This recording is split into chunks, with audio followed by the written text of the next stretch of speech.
Where did we go wrong as a people? I think our people need to understand this with a wake-up call and give them understanding on what's going on. So bring it.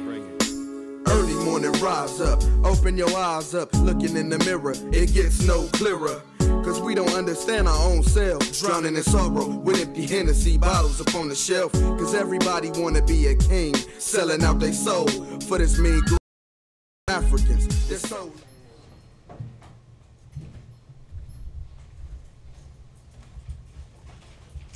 Shalom, brothers and sisters. Shalom. How's everybody feeling today? S.O.W. Thank you for joining us. We're 8524 South Braeswood, Houston, Monday and Wednesdays from 7 to 8. Please feel free, drop on by. We would love to have you. The more, the merrier. All right. If you're in San Antonio, by way of San Antonio, we also have an ISBHPK school out there. All right, the address for it is 4219 Centergate Street, San Antonio, Texas, 78217. All right, and we have classes out there. Also, if you're, by the way, in Albuquerque, New Mexico, we also have classes out there, and the address for it is 501. Come on in. Come on in, bro. Hey. Shalom. How you doing? How's it going? Great. Good, good. Oh, have a seat. We'll get you a seat. We'll get you a seat. We'll get you a Bible. We'll get you the pocket food.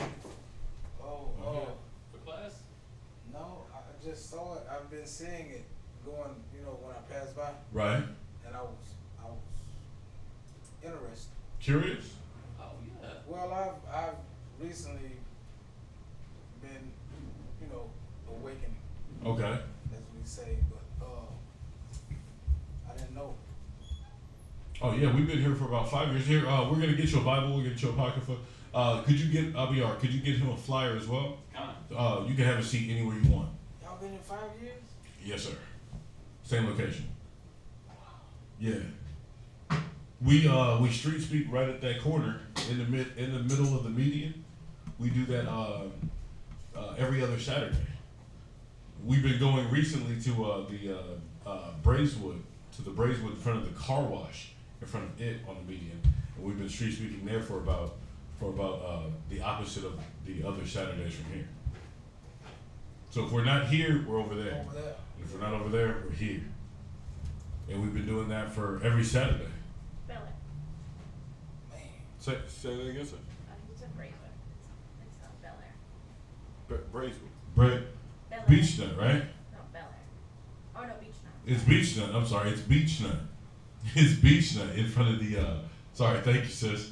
It's Beach Nut in front of the car wash. You know, across catty corner from where the HEB is. Yeah. Yeah, and then you have the car wash right at the end of the HEB, Okay. and we're across the street, right in the middle median, right there. Okay. All right. Is it okay if I come back? Oh, bro, anytime. Our class days, like I was just announcing, our class days are Monday. It's at the bottom of the brochure. But it's Monday, Wednesday, and Fridays. All right, Monday and Wednesdays from 7 to 9, or no, from 7 to 10, right? And then like today, Fridays, it's from 6 to 9 p.m. All right, and then you could come back Saturday mornings. We're here Saturday mornings from 10 to 2 p.m. as well. All right. All right. This is probably a good start for me. Oh, absolutely, absolutely. Yeah. All right. Oh, if you believe this, So- when someone else is visiting. No problem. But yeah, our contact info's on there. You could our two elders are out right now. They're in Trinidad, but their contact info, like if you want to text them, or you could it's 281 the 707 number, right, and then you got the 832 number as well. See, I had tried to get in contact, but they had a location that was supposed to be over off of what was that, like Beach Nut and another street close to Highway 6, but I could never locate it. That I know what you're talking about. That was GOCC? yeah, I think so. But that was about like 7 years ago. That was a different camp. Okay. Some different Hebrew Israelites. Okay. And they were on what was it, Bissonnet, and it's after Cook. It's after Cook. It's going towards Highway 6. Exactly. It's like the next because you got Cook, then you got Derry Ashford, and it's that plaza right after Derry Ashford. Yeah. Yeah, they were there a very long time ago. Oh, okay. That address was still coming up. Okay. Now those brothers are not us. Okay. All right. We're the Israelite School of Biblical History and Practical Knowledge. Okay. All right. All right. So everything that we teach you is according to the scriptures. Your nationality, where you come from, and where you want to go. Yeah. All right. Isaiah 8:20 says to the law and to the testimony, if they speak not according to this word, there's no wisdom in what they're saying. Right? So we're giving you the wisdom straight out of the Bible. Okay. The same way we learned it, we're going to deliver that to you as well. Any questions you might have, it's all going to be answered according to the scriptures. Because if it's not in that book, if it's not in the book that you're trying to learn from to how to live your life, then how is that information going to be applicable in your life? Exactly. Right? Exactly. Thanks, man. What was your name, sir? Oscar. Oscar? Here, let me get your number real quick. Let me get I'm gonna get this brother to get your number. And I'll contact you after class. All right. And then because we got YouTube link as well. Okay. And like today's class, it'll be posted on YouTube, right? This is Priest Potts' out right here. How you doing, bro? So I'll send you the link. It'll be from my phone, Okay. and we can get on with you and talk with you. Just write your name and number on it. So you from here, Oscar? I'm from Texas. I moved to Houston back in 2000. Okay. You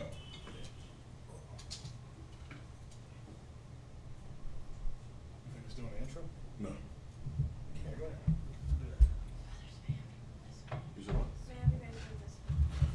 So we also have the address out in Albuquerque, New Mexico, and we're located in Albuquerque, 501. All right, bro. Shalom. Thank y'all, man. No problem. So we're located as well in Albuquerque, New Mexico, 501 Copper Avenue Northwest, Albuquerque, New Mexico, 87012. All right. A couple of announcements that we got going on this week. Kids class will continue. Will resume back in September. All right, and that's held every Sunday from 11 to 12. I'm sorry. You have old classes that we have on YouTube, which is ISBHBK. We have the live classes, as well as the cable shows, as well as previous classes and current classes. You can catch our live cable shows on Comcast, channel 17, all right, and that's held every Saturday from 8:30 to 9:30. Or you can go to your computer and stream live from hmstv.org, all right? If you have any questions via text message, you can text area code 303 557-8979. 8979. All right. We also have Hebrew Israelite wear garments that are made. Sisters put a lot of work and blood, sweat, and tears into them. You can go on to Facebook and type in Israel Wear, ISRAEL space WEAR. All right, and you can get clothing for you can get anything fringes, your shirts, your pants, or you can get the custom-made fringes and pants and garments and tunics that are already made. All right. Also, if you have any donations, you can do so at the Wells Fargo Bank under Israelite Biblical School. The account number is 101-580-6167. All right, or isbhbk@gmail.com. All right. So what we're going to do right now is we're going to open it up for questions. Yeah, the Google Wallet. For the Google Wallet. I'm sorry. It's the Google Wallet, isbhbk@gmail.com. All right. But what we're going to do the first hour, we're going to open it up for questions. If you have any questions, comments, concerns, revelations, testimonies that you want to give, go ahead. Share, like, subscribe, get those questions in, all right? But as far as everybody in here, do we have any questions? Khan La'a? La. La?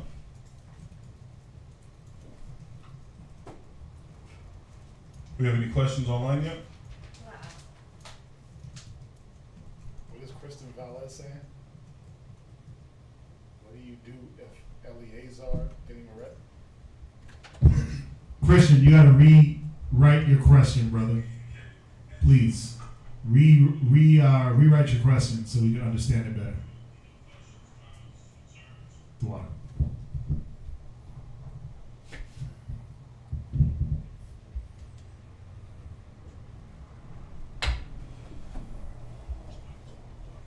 Somebody what?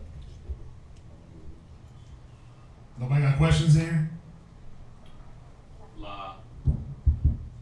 Let's see what they got online. What's up? There is something like I was talking to Ariel Okay. about, because I was just listening to the Bible Bible app? while I was studying, Mm-hmm. and when Saul went to the priest and he was all upset with him about how they let David go instead of holding him up for him, and they're like we didn't know, and then he told his foot soldiers, hey, kill these guys, and the foot soldiers didn't touch him, and then it said that what's his name, Doeg or something like that. Doeg The Edomite? Yeah, Doeg the Edomite.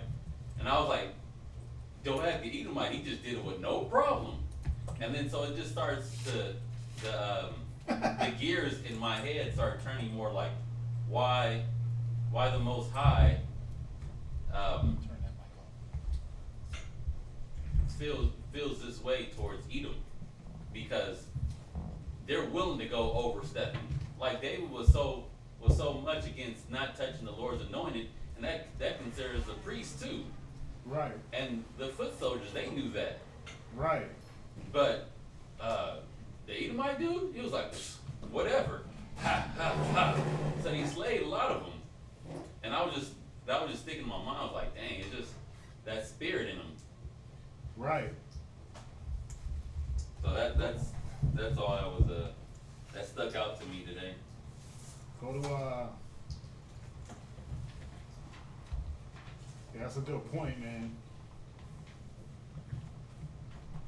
Go to just on that point.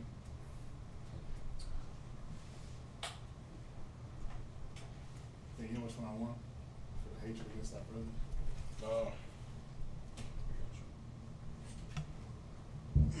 No, it's true, man. See, and that's why this is why Esau is going to get repaid the way they're going to be repaid, because of the fact that they go overboard.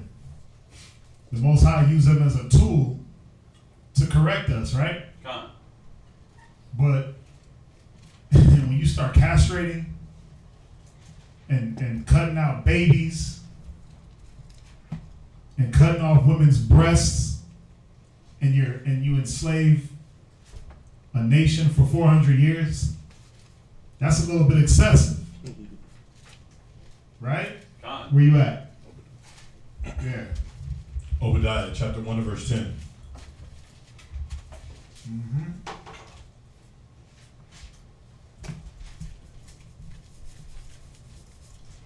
But that's why the Most High said, well, I'll wait till we read this. Go ahead. Obadiah chapter 1 verse 10.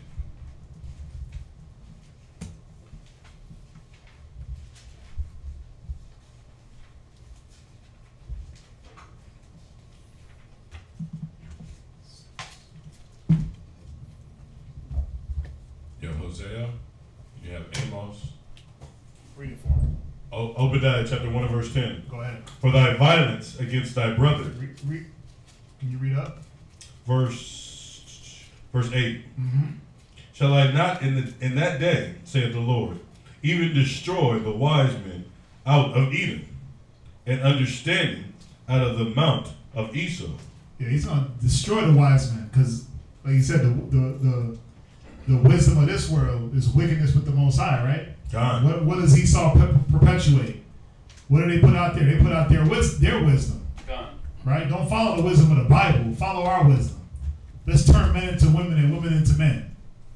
Let's take away sexual identity and everybody is just whatever they want to be. Let's be pansexual and omnisexual, right? Let's make prosthetic sex partners, right? Their wisdom is wickedness. So he said he's going to destroy the wise men and the wisdom out of Edom. Go ahead. Verse 9. And thy mighty men, O Tim, shall be dismayed. Go ahead. To the end that everyone of the mount of Esau may be cut off by slaughter. Yeah, he's going to have to slaughter them because of the fact that they're so extra. They're so excessive with everything that they do. It's one thing if you're gonna have science and you're gonna cure diseases and things like that, but it's another thing when you're making transgenders. Right. You see that? It's one thing when you're finding cures to diseases, but there's another thing when you're making the diseases. When you're making the AIDS, when you're making the cancer, right. Or when you have the cure and you don't even want to give it. Right. Or you make crops and you make it on a grander scale. You learn how to make bigger fruits, bigger vegetables, right? But then you go down and you dissect the DNA of the fruit and of the vegetable, the seed of the fruit and the vegetable, and you make it only yield 1 year's worth. You make it only profitable to 1 year instead of that seed having seed within itself to continue on the genealogy of the fruit or of the vegetable, right? That's wicked as hell. But that's why he said he's going to destroy their wise men and their wickedness, because their wisdom is wickedness with the Most High. It's contrary to the Bible. Read on. Verse 10. For thy violence against thy brother Jacob. And this is the point. For the violence against thy brother Jacob. Yes. The Most High used them as a tool to get us right, to get us straight. He was using them to provoke us to jealousy. But it says, for the violence against thy brother Jacob, shame shall overcome thee. Yeah, because they went too far. They were too excessive. Right. Because when you read in the Old Testament, there's rules and regulations of slavery. There was guidelines. Israel had slaves, right? And there was rules and regulations and guidelines that prohibited you from doing certain things and certain acts. We have righteous slavery. Right. Right? You didn't see the master. You didn't see the master of Israel going into the slave quarters, raping somebody else's woman. That's adultery. Right? Stealing their children. That's theft. Thou shalt not steal. So we had laws, but when you look at Esau, they took our children, raped our women, killed us for no reason. Go ahead. It says, shame shall cover thee, and thou shalt be cut off forever. Yeah, this is going to get them cut off forever. Go to Revelations 18:6. They're going to be ashamed. They're a shameful nation, man. Revelation chapter 18 and verse 6. Go ahead. Reward her as she rewarded you. Yeah, so the payback is going to come. Let's be clear. They're going to get theirs. It says, reward her as she rewarded you. Go ahead. And double unto her. And do what? Double unto her. Yeah, it's going to be double. So if they went extra, the Most High is the Most High is going, Christ, when he come back, they're going to be like, you're a monster. You're a monster. They're going to get rewarded double. Go ahead. Double according to her works. According to the works. You're going to get rewarded double. But the key is, once they become the slaves, it's going to be a righteous judgment. It's going to be a righteous slavery. Where we're not going to be excessive in breaking the law and having them as slaves. Go ahead. And the cup which she hath filled of her double. Yeah. To her double. They're going to get, like the Most High said, the cup that she filled, fill her double, because they were so excessive, the payback has to be even more excessive. Y'all understand that? Gone. Just a few scriptures on that. The brother Christian, what are your thoughts on Sirach 17 of, Sakari get arrested for teaching the Bible in the street? Is that going to happen to other camps? To be honest, I wasn't even aware that the brother got arrested. I don't really keep up with what's going on with these other camps. But yeah, it's gonna happen. Of course, it's gonna happen to other camps. It's been happening. He ain't the first brother to ever get arrested for teaching the truth. It's been happening. It's just that now everything is more publicized with Facebook and social media. But he ain't the first brother to ever get locked up because of the truth. Revelation chapter 2 and verse 10. Mm-hmm. Yeah, he's not the first. I'm not like going in on anybody or anything like that. I'm just saying he ain't the first brother to get locked up for preaching the Bible. You know, there's many instances where brothers have had to been jailed, and the cause was because they taught the Bible, and that's just how Satan be rolling. Yeah, of course, it's definitely going to happen. It's definitely going to happen and keep happening. Go to the scripture that he called. Revelation. Most High has already given you a foretime of what's going to happen. He's giving you a prophecy of what's bound to happen, right? He already told you in Matthew, know that if they hated me first, right? If they hated you, then know that because they hated me first. Get the scripture. All right, read. Be tried. Shall Go ahead. that ye may be tried. You may be what? May be tried. Yeah, this is going to be a trying. This is going to be a trying of your faith. Go to Ecclesiastes 2. Go to Ecclesiastes chapter 2. And start at verse 1. Ecclesiastes chapter 2, verse 1. Mm-hmm. My son, if thou come to serve the Lord, prepare thy soul for temptation. Yeah, this is part of the temptation. You come to serve the Lord, you better be prepared for these things. Go ahead. Set thy heart aright. You got to set your mind right. So if you out there teaching, your mind better be right. So that if Esau run up on you and try to lock you up, you ain't out there wigging out.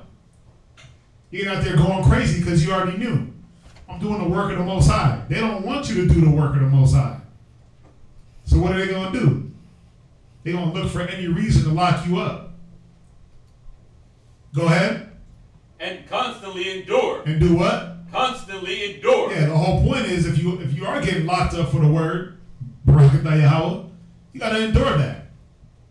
Get locked up, get out, fight it, move on. Go ahead. And make not haste in time of trouble. Yeah, in that time of trouble, you better be right with the Most High. Right. And then another primary example, it's already happened. Look at Daniel when he got thrown in the lion's den. Look at Shadrach, Meshach, and Abednego when they got thrown in the furnace. That's been happening to the prophets, to the people who are doing the work of the Most High, countless number of times throughout the world. You got brothers here that have been locked up for the word. Right. Esau rolls up on us every Saturday. There hasn't been a Saturday they haven't talked to us in some way, shape, form, or fashion about us street speaking. When we were passing out literature. They knew it specifically when we were downtown. They didn't say you couldn't be soliciting. They said you can't pass out any Bible literature. Mm-hmm. They told us that specifically because they knew what it was. But this is the thing. Go to 2 Corinthians 6 and 4. This is how you know you put in that work. This is how you know.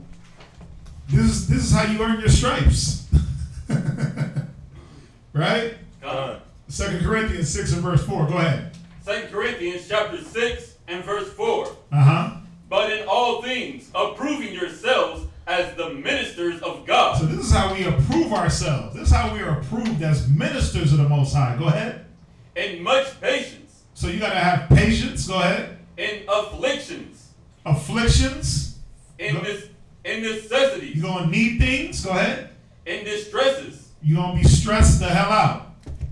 Well, this is the point. Read verse 5. In stripes. You might have to fight for this word. You're going to get beat. Read. In imprisonment. In what? Imprisonments. Imprisonments. Y'all understand that? This is how you approve yourself. This is how you know you're ministering the word of the Most High. When they come to lock you up. That's how you know you're ministering the word. That's how you know you're out there fighting for the word. In imprisonment. So brothers is going to be locked up. If you're getting locked up and you out there teaching the Bible, and that's all you're doing is teaching, and they come and they cuff you, just know it said it in 2 Corinthians chapter 6 and verse 5. So yes, it's going to happen. It happened to the brother. Hopefully he's, hopefully, you know how Esau do, man. They trump up charges. They trump things up to get you in them cuffs, to get you in the court, so you can go through that whole rigmarole.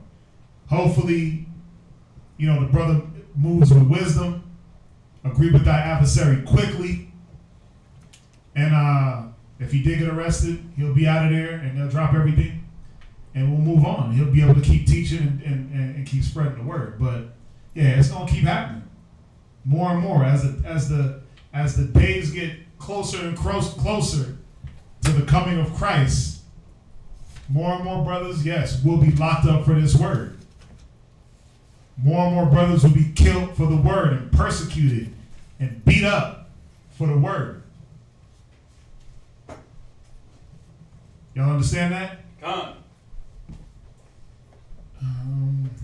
Let's see.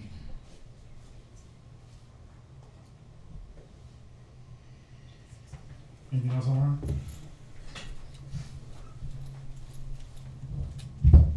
Anything else on? They asked, what are your thoughts on Sikorali?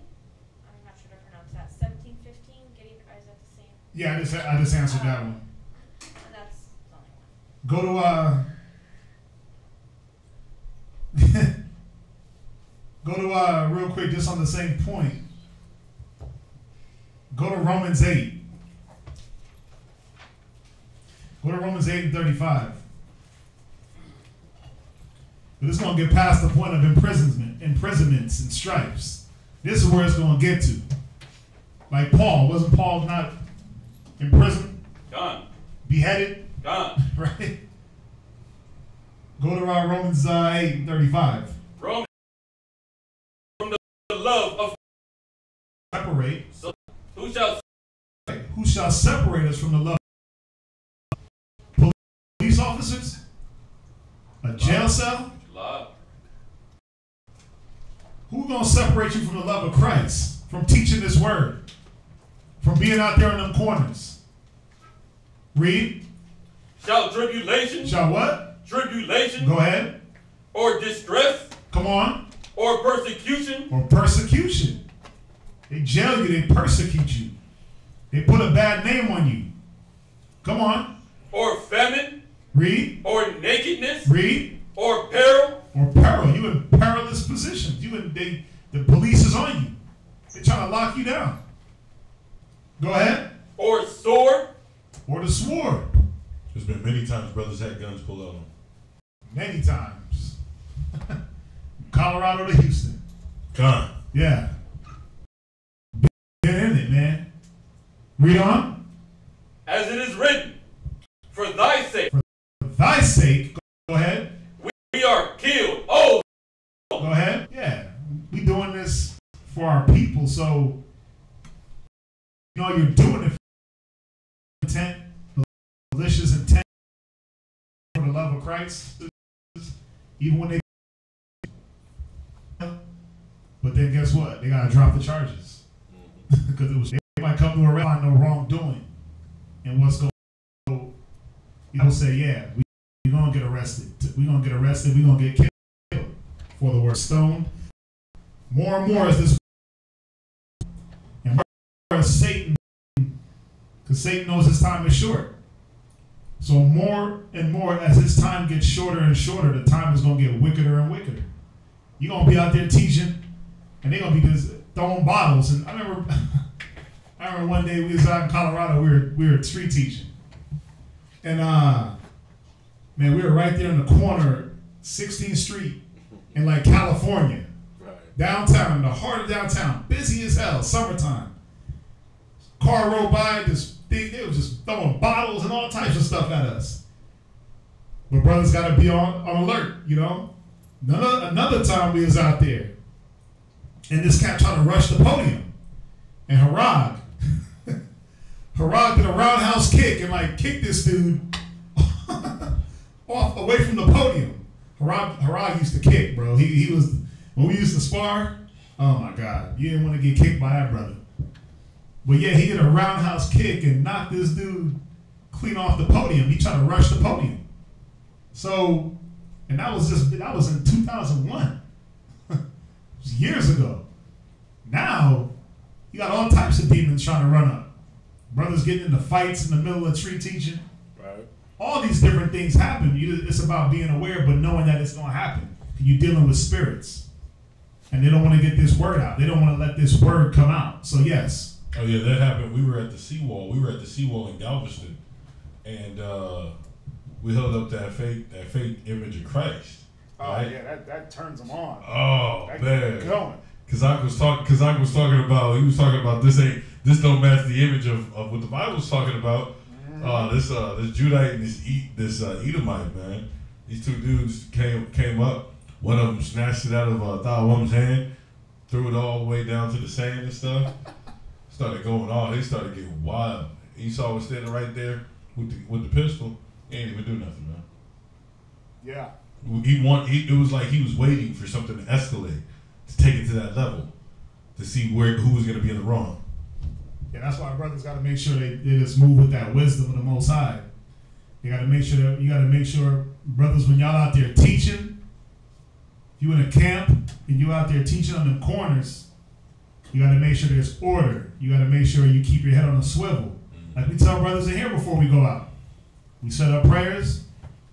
We give the orders. Make sure everybody's aware. Make sure everybody's looking to see what's going on. Make sure you know they see you before you see them. When Esau roll up, we see them. When everybody roll up on the podium, we see them. We make sure of it. We're aware. We walk, like the scriptures say, we walk circumspect.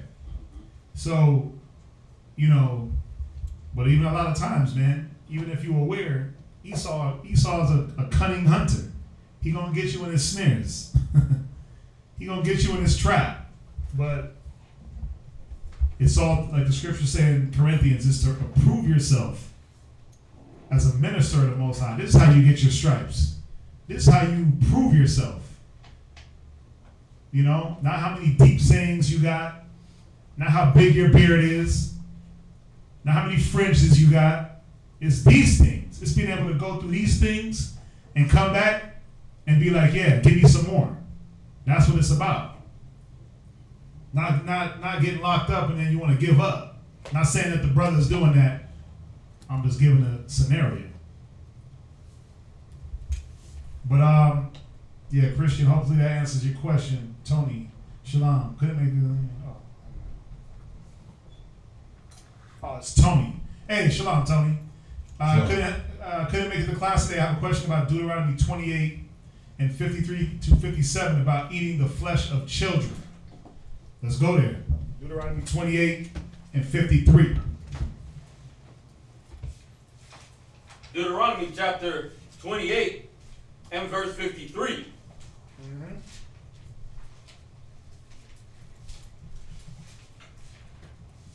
Say calm when you're there.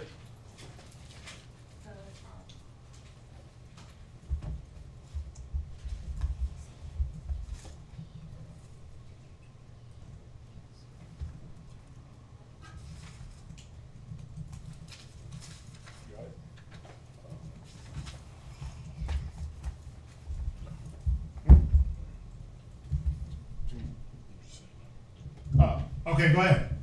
Deuteronomy chapter 28 and verse 53. And thou shalt eat the fruit of thy own body. Go ahead. The flesh of thy sons and thy daughters. Go ahead. Which the Lord thy God hath given thee, in the siege, in the straitness. So, we did a class. I did a class like 2 weeks ago about the siege of Jerusalem in 70 AD. And it was a lot of reading when you read through like the Josephus. But what was going on was during the siege, General Pompey, what they did was when they went to go capture Jerusalem, they dug a moat around the city to cut the city off. So what happened was when you cut the city off, you're cutting off the resources to go out and come in. So what happened was during the siege, people were forced to eat their children.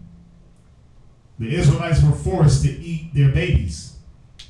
There was another instance in the Maccabees, I'm trying to find it, where the same thing happened. They were forced to eat their children. Dang, you find that one in the Maccabees? You know what I'm talking about?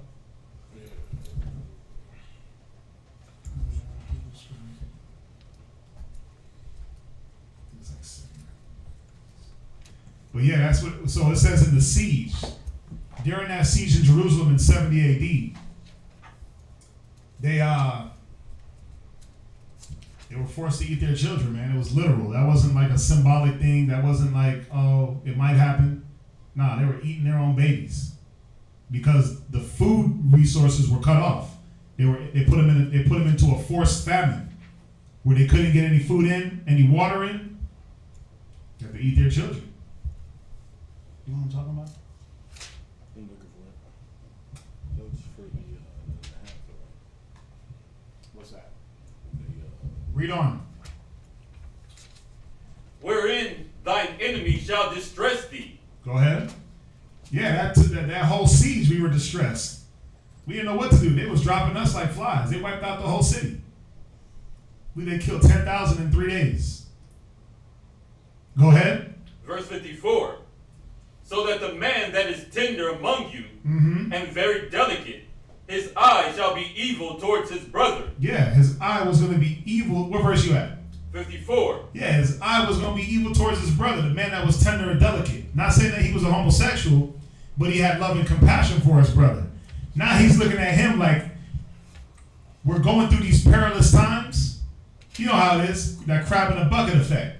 That dog eat dog, meaning it's getting harder and harder, so I got to survive. So I'm going to either kill you to survive or I'm going to take from you to survive. That crab in a bucket effect. That's what it was talking about. Go ahead. And towards the wife of his bosom. Yeah, he basically he lost the love for them.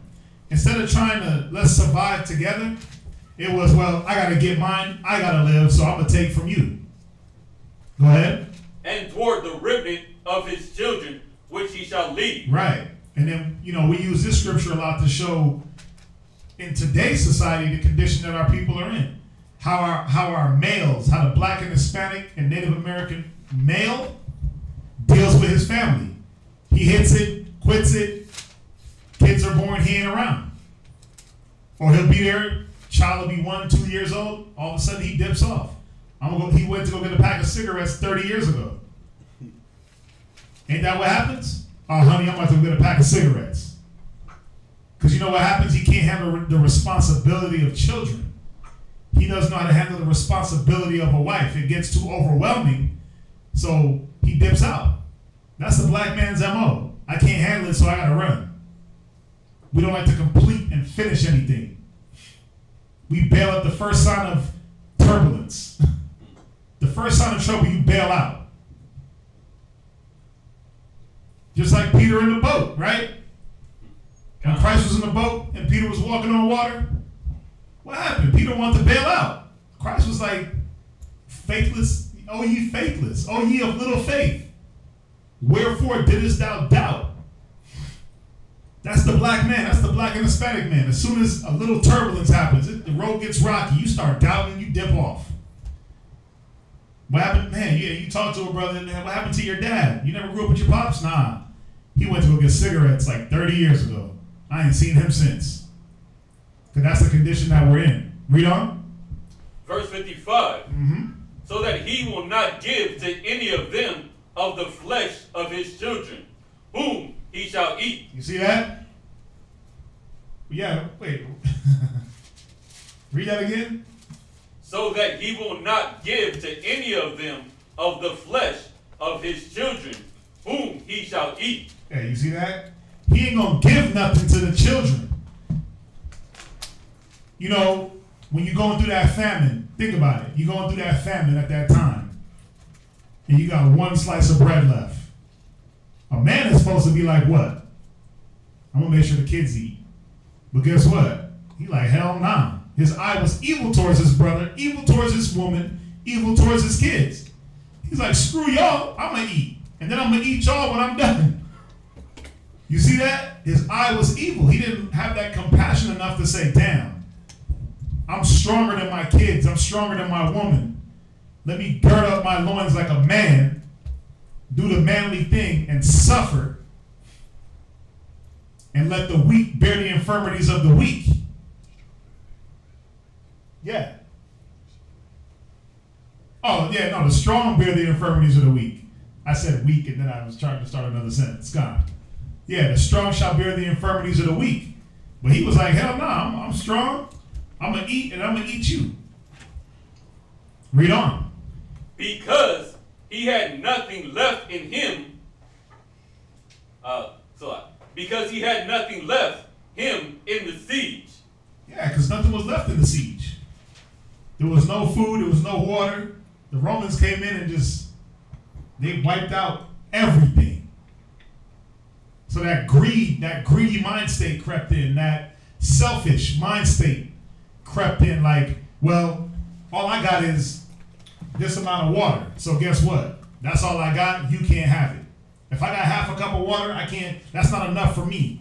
So that's not even enough for me to give away. It's not enough for me to divide. I can't divide that. It ain't gonna be enough for me. It's about me. And that's what we gotta come out of, is that me mind state. We still in that mind state today, where everything's about me, me, me, me, me. I gotta come up, dog. I'm on the come up. I gotta be on my grind. You on the grind, grinding for some rims, and your 2017 gonna be in the club popping bottles. We got to get out that mentality. Read on. And the straightness wherewith. Go ahead. Verse 56. Go ahead. The tender and delicate woman among you. And this is the reverse, because the tender and delicate woman among us, believe it or not, I know y'all don't see it, but our women used to be tender, delicate, humble sisters. Now they ratchet, loud mouth, clucking chicken heads. Neck just moving like a chicken. Talking loud, no humility, trying to get my hair and my nails did. Right? My food stamp card got 900 on it, so I'm straight. Right? My rent paid up from TANF. That's all they care about. Ain't no tenderness and delicateness. Ain't no humility. Ain't no modesty in our women. So it said the tender and delicate woman among you, go ahead. Which would not adventure to set the sole of her foot upon the ground. Yeah, they were so tender and delicate. It was like, nah, sis, we ain't even gonna let you walk. We ain't gonna let those feet touch that. We can't let those heavenly feet even touch the ground. Carried our women everywhere. Go ahead. For delicateness, right, and tenderness. Go ahead. Her eye shall be evil towards the husband of her bosom. Yeah, now she got an evil eye, evil suspicion against her husband. Just like the man got an evil eye, evil suspicion against his wife. Go ahead. And toward her son. And towards her who? And towards her son. Yeah, because since daddy ain't around, what does she do? She takes out all her anger on the next available male. You look just like your damn daddy.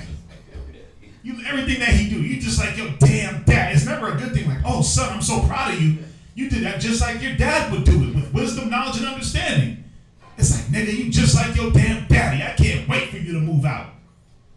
I can't wait for you to get out of here.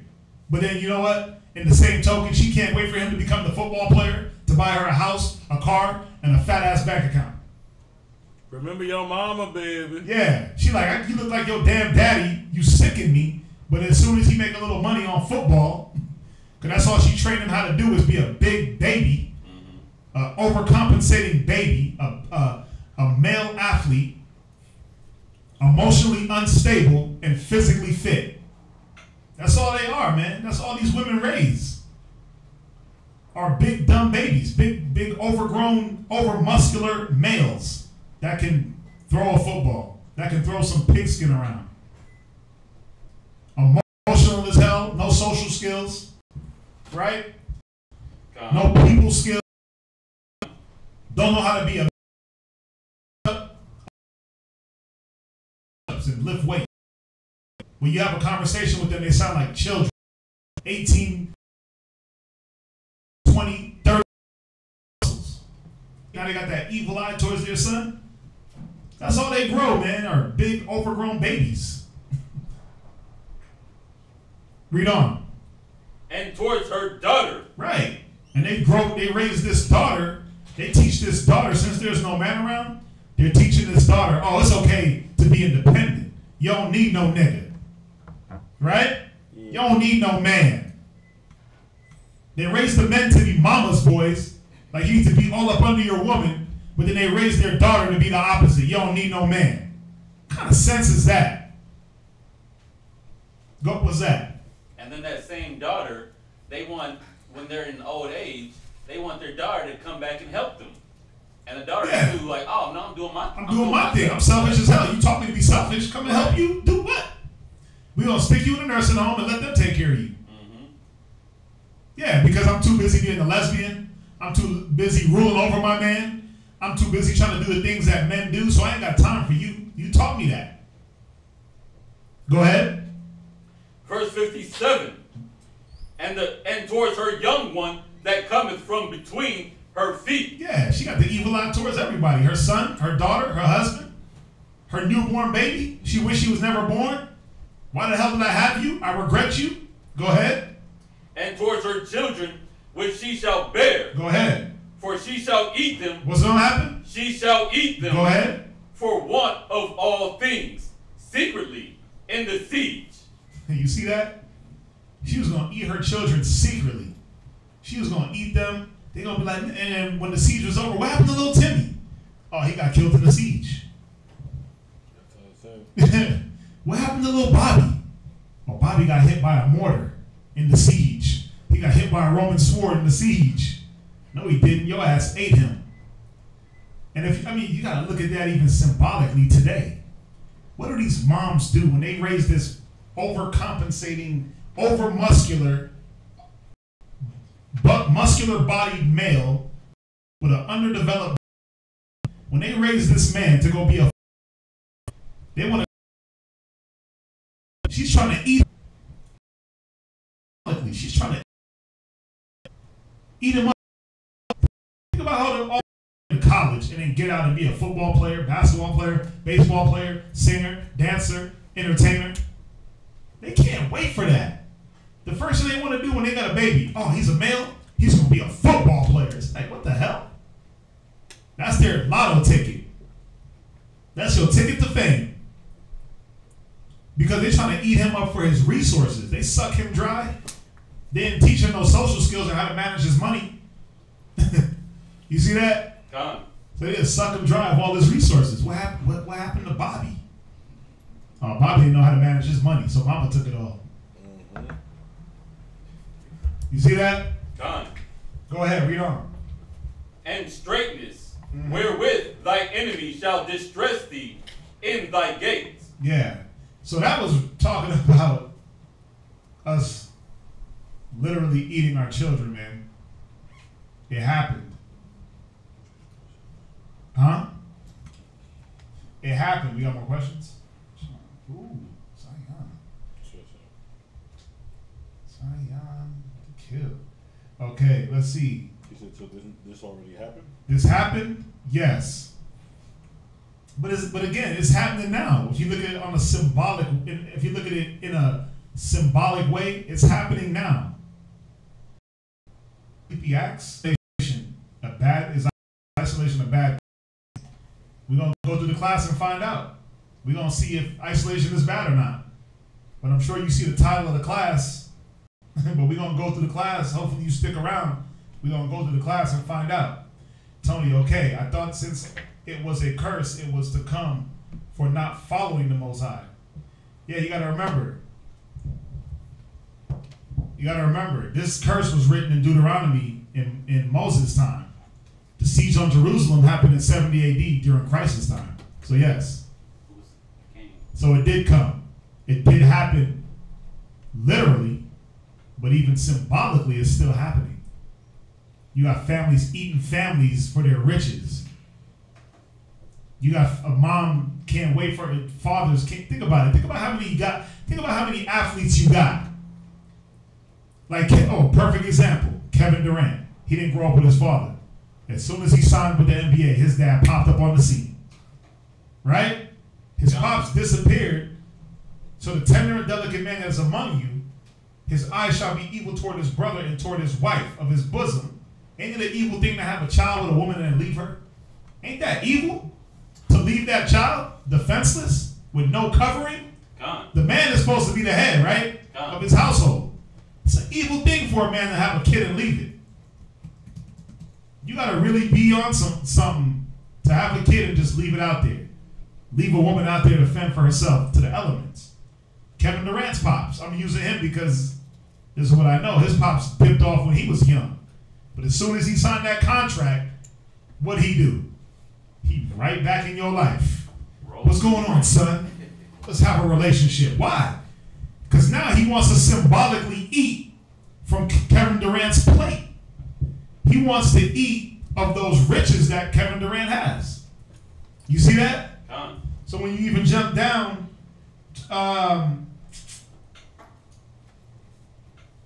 if you read verse 55, it says, so that he will not give to any of them of the flesh of his children, whom he shall eat. He wasn't around to give to his son. But guess what? He came around so he could eat from his son.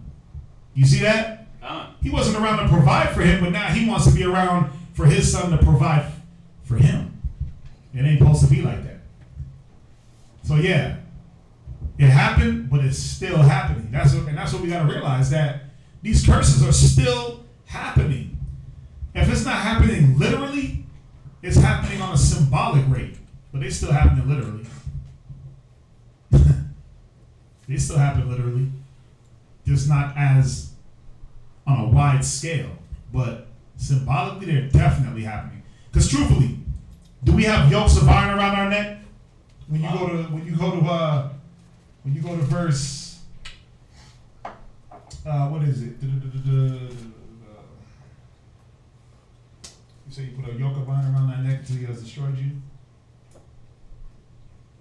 Somebody find that one. Do we physically have a yoke of iron around our neck? Where you at? Verse 48. Therefore, yeah. Go ahead. Read verse 48. Deuteronomy chapter 28, verse 48. Go ahead. Therefore, shalt thou serve thine enemies. Okay, so are we physically serving our enemies? Gone. Are we symbolically serving our enemies? Gone. Go ahead. Which the Lord shall send against thee. Go ahead. In hunger. Go ahead. And in thirst. Go ahead. And in nakedness. Go ahead. And in want of all things. Go ahead. And he shall put a yoke of iron upon thy neck. Okay, so right now, do we have physical yokes of iron around our necks? No, right? But we did have physical yokes of iron around our necks. Now we have that symbolic yoke of iron, where that yoke of iron is your job, right?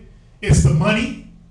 You're a slave to your job, the money, sports, your children, the new Jordans. Something as small as a damn iPhone got you in slavery. Think about that. How many times you be patting your pocket, missing it? Something 5 inches by 3 inches got you. acting like a damn slave. Because you line up, you go, you work your hard paycheck, you save up, you sit in the line at Apple 3 days before it comes out. You spend $1,000 on it. Right. It break, you show up at Apple, spend some more money. You got to get the new one that came out as soon as it comes out, even though the one you got is the same as the one that's about to come out. All they did was just change the color. You a slave. You're a symbolic slave. They don't got to put a yoke on your neck because the yoke was to prevent you from running. That's why they put that yoke. That yoke, it was a chain that connected you like a chain gang. But when they unhooked that chain, the yoke was made for if you were trying to run through them trees, trying to run from the plantation, you get caught up in the trees. But guess what? They know your ass ain't running nowhere. You a slave to this society. No. You're a slave to everything they throw on TV.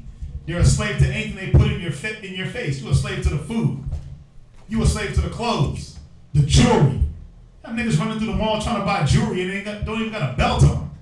Like, what the hell are you doing? Where's your belt, young man?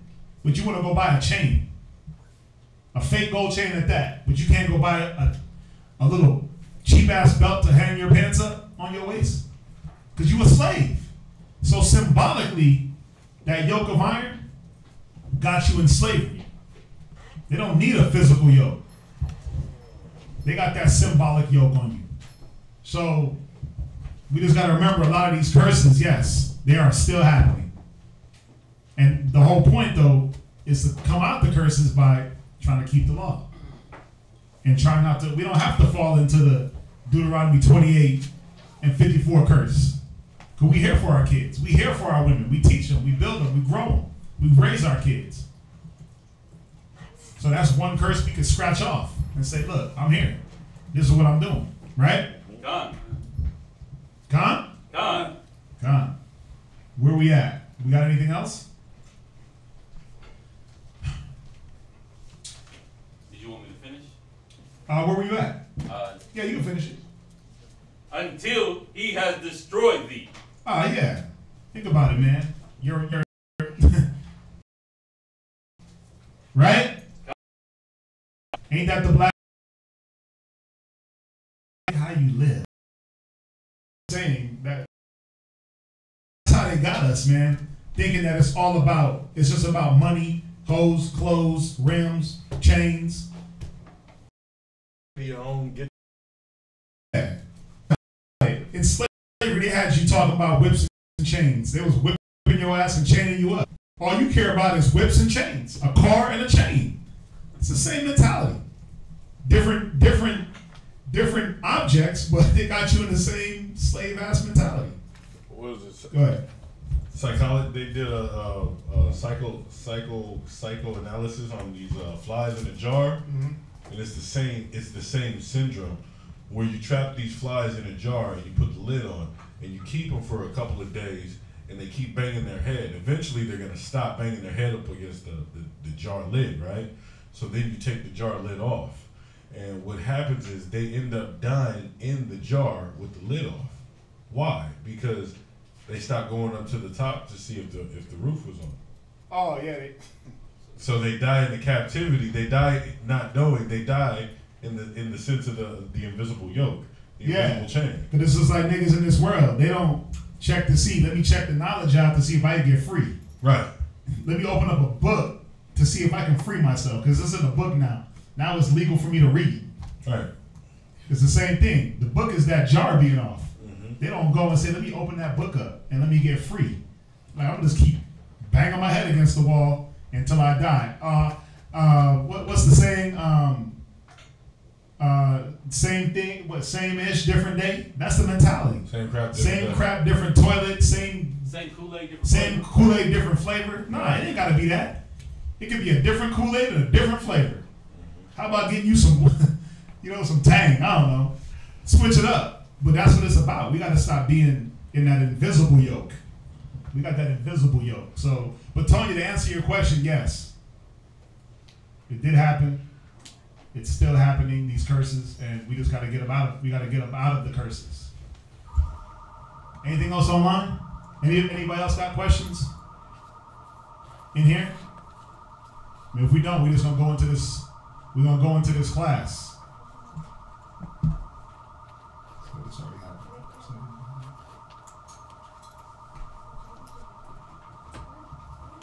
Nothing? Live. Let's do it. What's up? Oh, I got you. You can plug it in? Yeah. Go ahead. All right. We're going to talk today about isolation. Isolation. What does anybody know about some isolation? Who want to be to himself or to herself. Here's a person who likes to be to themselves, right? None. Is that? Somebody outside. Somebody's And calling. they did long, remember they were doing that one Sabbath? Oh, yeah. Okay. Long was going out when they do. Oh, I wasn't here for that. Yeah, Dang. yeah. Okay. Yeah, so it's when a person likes to be to his or herself, right? None. Now, do you think that isolation is good? I mean, because, you know, what it... Huh? Sometimes? Well, it depends on what you're doing, right? Because there was many an instance when Christ was by himself, right? What was he doing? Praying. He was praying, he was fasting, right? It didn't say he was up on the mountain panicking, judging, right? Looking for excuses. He was up there fasting, praying, doing the things in the spirit. Right. Right? So we know that isolation, yes, it can be helpful if you're doing it for the right reasons. But we're going to go into the flip side of isolation. We're going to go into the demonic side of isolation and show, because truthfully, it's not about the isolation. You know what it is? Isolation is a byproduct of a lot of different things. We're going to go through the byproducts of isolation, right? That's right. That's right. So the definition of isolation. Somebody get the definition of isolation. That's what we need.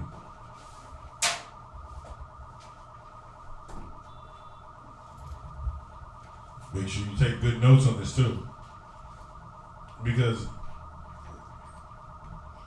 you gotta ask yourself. You gotta ask yourself sometimes, why do we isolate?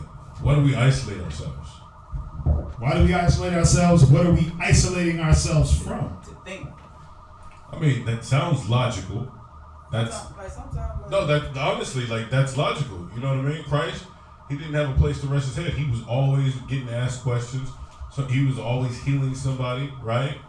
So a man who was always busy like that, of course he would need some me time. like, step away to do what though? But he has to recharge. He has to recharge. That's about it. But this is the thing. Why would he have to recharge? Because he's actually putting in that work, right? He's being depleted of something. He's the opposite of the isolation. He's always submerged. Submerged, right? Right.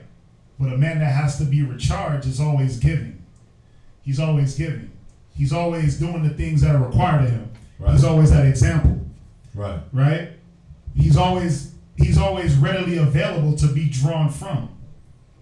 Y'all understand that? So yes, there are some positive effects of isolation, but we know, let's be real, man. In today's day and age, is anybody isolating to go fast for 40 days? 40 nights. So, yeah, is anybody here doing that? Let's be real. We doing it because we got something in our mind that we don't want to deal with. There's a problem that we don't want to deal with. And then we don't want the help to get to deal or alleviate that situation that we are. You are actually wanting to, on purpose, deal in your sorrows. You're rolling around, literally, like Drake says, rolling around in the town with your woes. With your woes. Yeah. Thinking that what? My way is better. I got the answer. Right. Right? You know what? I ain't with that right now because that's contrary to how I think. So I'm gonna separate myself and I'm gonna console myself. I'm gonna pat my own self on the butt right now, and I'm gonna lift myself up in my own pride, in my own way of thinking. And then when I come around, I'm gonna come around quietly in thought and spirit. And then when I get with you and I hear something that remotely resembles how I'm right, then I'm gonna speak up on it and be like, hell yeah, Barakataya, how about Shimmy Al Shai? You know what I always think back on? I think back on how many brothers I've seen like come and go. Gone. And what's the main excuse you always hear for a brother leaving? Or a sister? You know, I just had to. What do they say when they come back a lot of times? I have to go get... Shawashina, what's up? You got your hand up. Say it. You're going somewhere else. Huh? You were going to say something else. No, I want to know what you were going to say. What is the main thing they always say when they come back or before they leave? What do they always say?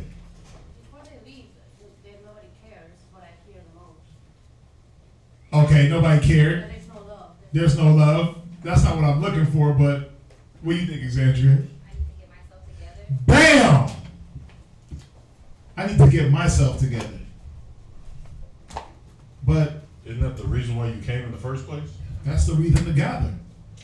You weren't together before you got here. So how do you think that leaving is going to get you together?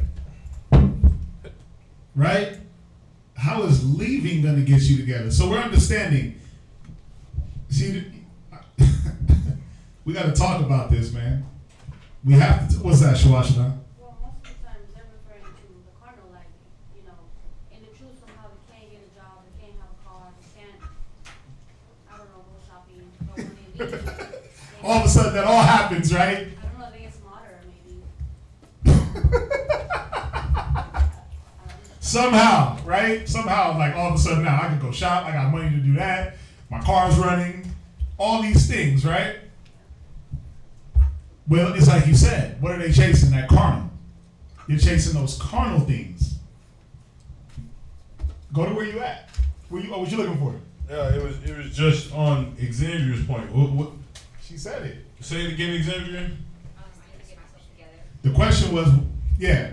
Said, what is the excuse or the reasoning that most people that you want to isolate themselves, segregate yourself from? Right. And you said it. Say it one more time. I need to get myself together. You said you need to get yourself together, but what were you doing before you came into the camp? Before you came into the truth? Because if you were together, you wouldn't have to be here. Right. You were you honestly living it up? Were you that somebody? Was you a Dawn? Was you a Hefe? Was you the Meadow? Was you the top dog? Was you the signature on the paycheck? This is what the Most High said. This is how he found you. Ezekiel chapter 16 and verse 6. Mm-hmm. It just hit my brain like that, man. Give me a count when you get it. I don't even have that written down. Ezekiel what? 36 and 6? No, 16 and 6. Yeah, Ezekiel 16 and 6. Y'all got it? Go ahead. Ezekiel chapter 16 and verse 6. And when I passed by thee and saw thee polluted. Hold up. So this is what happened. When that brother or sister passed by you in any time in your life before you came here and gave you that flyer, showed you that you were a Hebrew Israelite, told you that you were a Hebrew Israelite, right? Before all of that, before the Most High walked by you with that man's spirit, with that sister's spirit, he found you where? Polluted. He saw you was polluted. He seen you was dirty as hell, filthy. Filthy, disgusting. Your righteousness is as a filthy rags. As right? a filthy rag. Go ahead. In thine own blood. In your own filth, in your own blood, in your own excrement. You were like that brand new born child that couldn't clean himself. Think about that. You just came out of the womb, cut the umbilical cord, and they wrapped you in the same crap that you came out of. That's how the Most High seen you. That's how you looked in the eyes of the Most High before you got that flyer, before you seen that class on YouTube while you were channel surfing. Before that brother asked you, hey, you wear oils. Right? Damn. Yeah. You were in your filth. You were in your mire. You were polluted. You smelled like the city dump. Smelled like a person on a hot sunny day with a bad diet. That's how the Most High seen you. So no, you weren't living it up. But that's where you feel you gotta go back to? That's the isolation you're really trying to go back to? That's the seclusion, the segregation that you're trying to put yourself back into? You got clean. You came here. You got clean. You got the best apparel. It says it all in this chapter. You get the best apparel. You get the best of everything. Roof over your head, belly full of food, clothes, accessories galore, things that you need, things that you don't need, you still get. But you want to leave off from that, and you want to go back to the umbilical cord, the placenta, and the filthy rags. So I'm going to ask you again, do you think that isolation is really beneficial? You think it's really needed? Do you think it's necessary? Well, the way brothers and sisters do it now, right? Is it beneficial? Right. We know why Christ did it. We know why Christ did it. We know why he separated himself for a moment to go pray fast. But the way brothers and sisters do it now, and their reasoning to do it now, is that beneficial? I got a question. What's that, Jeremiah? All right. See, we speaking like on that. Mm-hmm. I know I had been wanting to separate myself here lately, and just like when Yahushua, did anybody ever think that when Yahushua separated himself, it wasn't more so just to separate, just to pray, but at some points he was frustrated because some that he was walking with, just like he had got frustrated with his disciples when they didn't understand. You know, sometimes like even when I'm away from the brothers and I'm out in the world, you have to dumb yourself down and talk to people sometimes. Sometimes that get frustrating too, and sometimes you just need a break to go off to pray for their strength and to do the thing. Not every time you go into isolation is for, you know what I'm saying, the sake of I'm just trying to be away. You understand what I'm saying? Sometimes it is to pray and for strength. So good. I'm just talking about me myself. Right. Yeah. And and that's a good point. That's a good point, but watch this.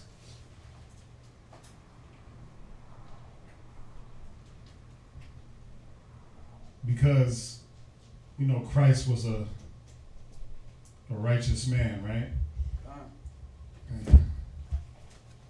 Where's it at? Isn't there one where it says the Spirit of the Most High? Oh, yeah. Yeah. Use that the other day. Yeah, find that.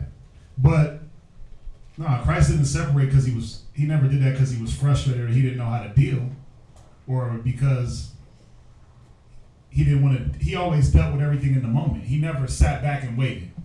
He didn't say, "Let me go up here and think real quick about how to deal with these brothers." Nah, because he had all. I'm not talking about like that. Right. You know, he all-knowing. He was right. Their thoughts when they was thinking about. Right. Okay, so. Right. Okay, so maybe reword it so I can better understand.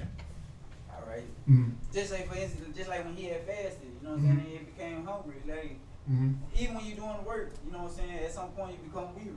Right. You know what I'm saying? So in order for us to get our strength, we know the Most High Yahweh, that's our strength. Right. You know what I'm saying? So we pray to him for that. You know what I'm saying? We pray to him for guidance, even when we're not thinking straight. You know what I'm saying? So he can show us the answer. Because I got counsel this morning, and I heeded to it. You know what I'm saying? So I mean. But let me ask you this: how does that strength come? You pray for it, right? You pray for the strength, the guidance. Where does the guidance come from? He's gonna send a man to you. So that means you got to be around, right? You can't isolate yourself because once you do that, once you isolate, and I'm speaking from experience. Right. Once you isolate, that man doesn't have the opportunity to give you the wisdom because you done separated yourself and said, "No, I'm good." Cause it be sometimes like to use myself again, for instance, you know, I try to fellowship sometime, or you know what I'm saying, I try to gather with a brother or whatnot, or even after class, or something, you know, you try to speak, and someone will turn off from me, and someone, so you find that some kind unwelcoming sometimes. So I be like, you know what, you can go ahead and depart. Then sometimes I come and it's love here and love there, you know what I'm saying? So like scripture say how some esteem it different, sometimes some esteem the same every day, because it's some that do that the same every time, then some that be kind of like, you know what I'm saying? So but they kind of make a person get weary too sometimes, or when they do come time like for a counsel or something, you be kind of like, But then, is that justification to say, I'm not going to be around? Because I mean, my head. So Right. I won't say nothing that I would regret. Okay. Or say something wrongful or hurtful in the moment. Okay. Which I'm known to do. So that's when I use my isolation, kind of like just to cool off a little bit. So when I do come back, or when I do come forward before whoever, then I can speak like I should. You know what I'm saying? Right. I understand that. Right. But see, I'm gonna give you one thing I love about Kazaki is that when something happens, what does he do? What he counsels about it. But does he sit there and wait? Does he wait for it to happen? Does he wait for it to build up over days? What does he do? He gathers everybody. We gotta deal with this now. He gathers everybody together, and he deals with the issue right then and right there. Because when you sit back and let things, I guess, simmer down, or you you're festering, or you let things, or you even let things fester. It breeds that spirit to where there's more contention. There's more this. There's more arguing. There's less unity. You're fertilizing that seed. I see what you're saying, where it's like, let me take my time and move away. Let me distance myself a little bit. I see what you're saying, but we got to see. That's where Satan loves that. He loves when a brother is like, man, let me just step away for a minute. Because then what does he do? He starts playing with that mind. He starts throwing things in a brother's head or in a sister's head. And then what happens? Next thing you know, that day turns into 2. Right. Then that 2 turns into 3. And then that text message I didn't want to answer because I was pissed off turns into me not answering a phone call. Then a phone call turns into I'm not answering 50 phone calls. You see how we can't be naive to the tricks of Satan. We can't be. I see where you're coming from, but you got to see where I'm coming from. You got to see where is the wisdom. I'd be fabricating if I say I didn't get none of those thoughts. But I know what it was too at the same time. Right. You know what I'm saying? So but not everybody thinks on the level. When I was away, that's why you know what I'm saying, I had to stay prayed up too. Right. Because you know what I'm saying, I felt the evil, and then I did have some evil what you call it? Suspicions. Right. So but see, that's Satan's breeding ground. That's why we have to go into this topic, because let's face it, not everybody has the same capacity of thinking. Or can we agree on that? Not everybody thinks on the same level. I may recognize things before they happen. He might recognize things 5 minutes before they happen. Kazak recognizes things a week before they happen. But it's levels. So not everybody's on the same capacity of thinking. So again, we can't be naive to say, you know what, this is how I'm going to handle my situation at any point. Because then now you're tempting, right? You're tempting that evil. You're tempting that evil to come and play with you. You're tempting Satan to say, yeah, I'm open. Come over here and dibble and dabble with me a little bit. You see that? And we don't want to tempt evil. We don't want to play with evil. Go ahead. What you got? Go. Galatians chapter 2 and verse. There's like 3 I wanted to say. Galatians chapter 2 and verse 21. Because, and this is the thing. Because the point is this: when it does get to that point of I gotta draw back a little bit, you know what that person lacks? Anybody? What is that person lacking? Okay, I'm gonna reword it. What did he not give himself a chance to do in that situation? Long suffer? No. No. It's a good one, but no. He didn't give himself a chance to understand what was going on in the moment. To understand the situation. In the moment. It's easy. Hindsight's 20/20. It's easy to step back and say, damn, I should have did this, that, and that. But the spirit is always moving, right? The spirit is quick. It's the spirit that quickeneth, right? So sometimes we don't got time to jump back and say, let me evaluate 3 days later. Sometimes you got to evaluate right then and there what's going on. So, what's that? Well, like your last class, listening. Right. And going through those steps. Because you take yourself out of the listening mode now. Because this is the thing.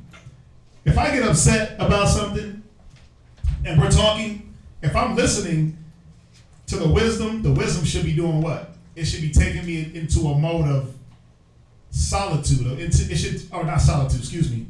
should take me to a mode of now I'm comforted by whatever answers I'm getting if I don't understand the situation. Right? But see, when there's no understanding, that's where that I'm going to talk and it's going to come out crazy. I'm going to flip out on this person. I'm going to go left. I'm going to do that. I'm going to do that. That's where that comes from. That's what we got to understand. That's where all these evil communications come from. Like we talked about last class, that I'm not going to listen. I'm already going to formulate in my brain what's going on. So guess what? As soon as you say in 2 words, my thought process is already established. I'm going to flip out on you. But what is that person lacking? What are they not giving themselves a chance to do? They're not giving themselves. Go to, what's that? Hold that. Go to Proverbs 7:7. As we're supposed to look at things in a simple mind state, when we think, evaluate quickly and then react. It's not using the wisdom because there's something that's missing in that wisdom and knowledge. Read on. I discerned among the youth. Go ahead. A young man void of understanding. What is he missing? Void of understanding. Yeah, he got the wisdom. He got the knowledge, but guess what he forgot? Guess what he's not fully. I can't be around y'all because I don't get it at the moment. Instead of saying, you know what, I don't get it, let me roll in faith and give myself a chance to understand, it's like, nah, I don't get it. It ain't going the way I like it. This don't. And that's the point. We don't take the proper steps to secure our minds.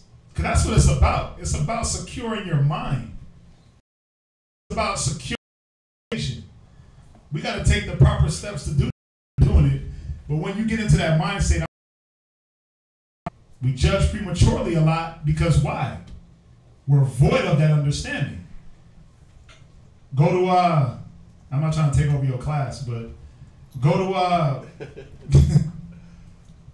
go to Deuteronomy 38 and 28. And this is the thing. This is not like a one-person thing. It's not like a two-person. This is all of us. We've all been there. We've all been there. Where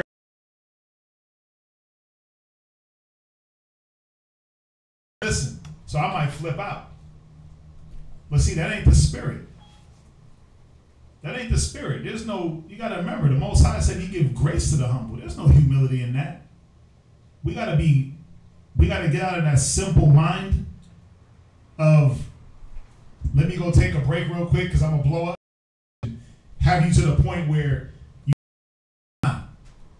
I'm like, then why'd you hit him? Why'd you touch him? He's like, because he pushed me to that point. I said, because he spoke. I was like, wow, okay, that's what we do, but that's what we do. I know somebody else who does that. Who's that? Children. But that's why I said the simple, a man in his youth, a man in that young spirit, who he's void of understanding, which is understandable. Because when you're in that young spirit, you're looking at things for only what they are at the time, and not looking at the deeper, or not looking at what the not children. Be children in malice and men in understanding. Right. We're not that man of understanding yet. We're still that child. We're still throwing. That's a temper tantrum. Right. That's what that is. If I gotta watch how I talk, I'm gonna just flash out. I'm gonna just hit. It's like, let me toss these thoughts, come to your senses.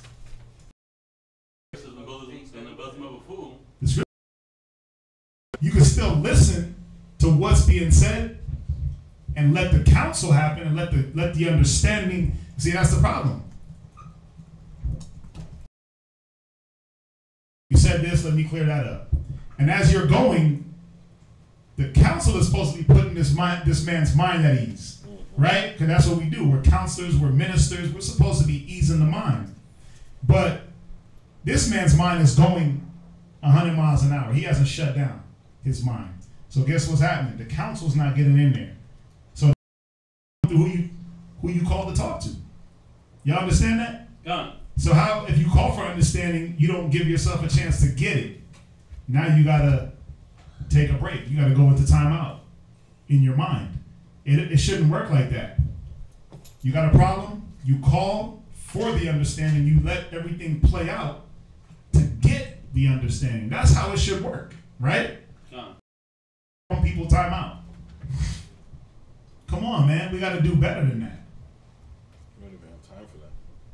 Where you at? Jeremiah, read that.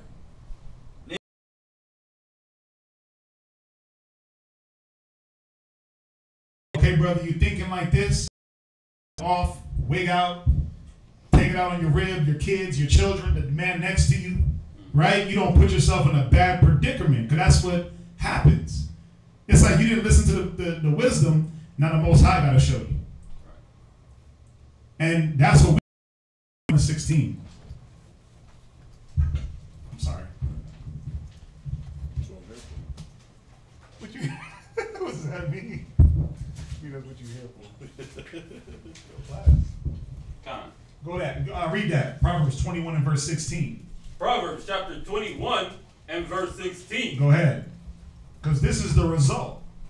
You know, like I said, we could play with it and we could use the wordplay and the semantics and act like it's not what it is, but it is what it is. This man is not giving himself and allowing himself to understand what's going on. This sister is not allowing herself to understand what's going on in the moment. So now I have to isolate because I don't understand. Cause and effect. I didn't give a chance for the wisdom to penetrate my thoughts. So now, cause and effect. Right? God. Proverbs 21 and verse 16. Proverbs chapter 21, verse 16. Hold on real quick. So if you guys listen, I'm going to say the scripture once. Right? I'm going to say it again. And then he's going to repeat it. So that's 3 times. Y'all just got to listen. Okay? Go ahead. Proverbs chapter 21, verse 16. Mm-hmm. The man that wandereth out of the way of understanding. Yeah, because this sister, they're wondering. Think about when a child wanders. What do you got to do? When your child wanders off, what do you got to go do? You got to go find him, right? You got to rein him back in. He might stray off for a little bit. Like, damn, where the baby at? You ever did that? You busy doing something? You're like, man, oh man, grab him real quick. This man wanders off out of the understanding when he says, you know what? Let me separate myself real quick. Whether it be for a day, 2, 3, that's what you're doing. You're taking yourself out of the way of understanding. Y'all understand that? God. It's crucial. Satan loves it. That's what he wants. That is exactly what he wants. That one moment. You think it took him years and years to go deal with Eve and defile her mind? You think it took Satan 8, 9 days? Let me come back and week 2, week 3. Nah, he hit her. Boom, quick. Oh, what about this? Oh yeah, damn, you're right. Next thing you know, we here. It didn't work like that, obviously. But you think it was just some long process? No. Satan moves fast, man. Satan will hit you so hard because sometimes we don't see it coming. 99% of the time we don't see it coming. And we think that we're justified in the way we operate. And our operations a lot of times don't go according to the Bible. That's why it allows Satan. You ever hear the saying, give me an inch, I'll take a yard? Give me a foot, I'll take a mile? God. That's Satan. You give him a foot. All I need is a foot in. All I need is my foot in that door. And guess what I'm going to do? I'm going to kick the damn door down. That's what happens. He takes that one little instance, that one moment to yourself when you're like, man, these niggas, man, I don't get it. And then guess what? He just starts letting you formulate thoughts and throws this thought in, and then this thought in, and then this situation happens. This situation happens.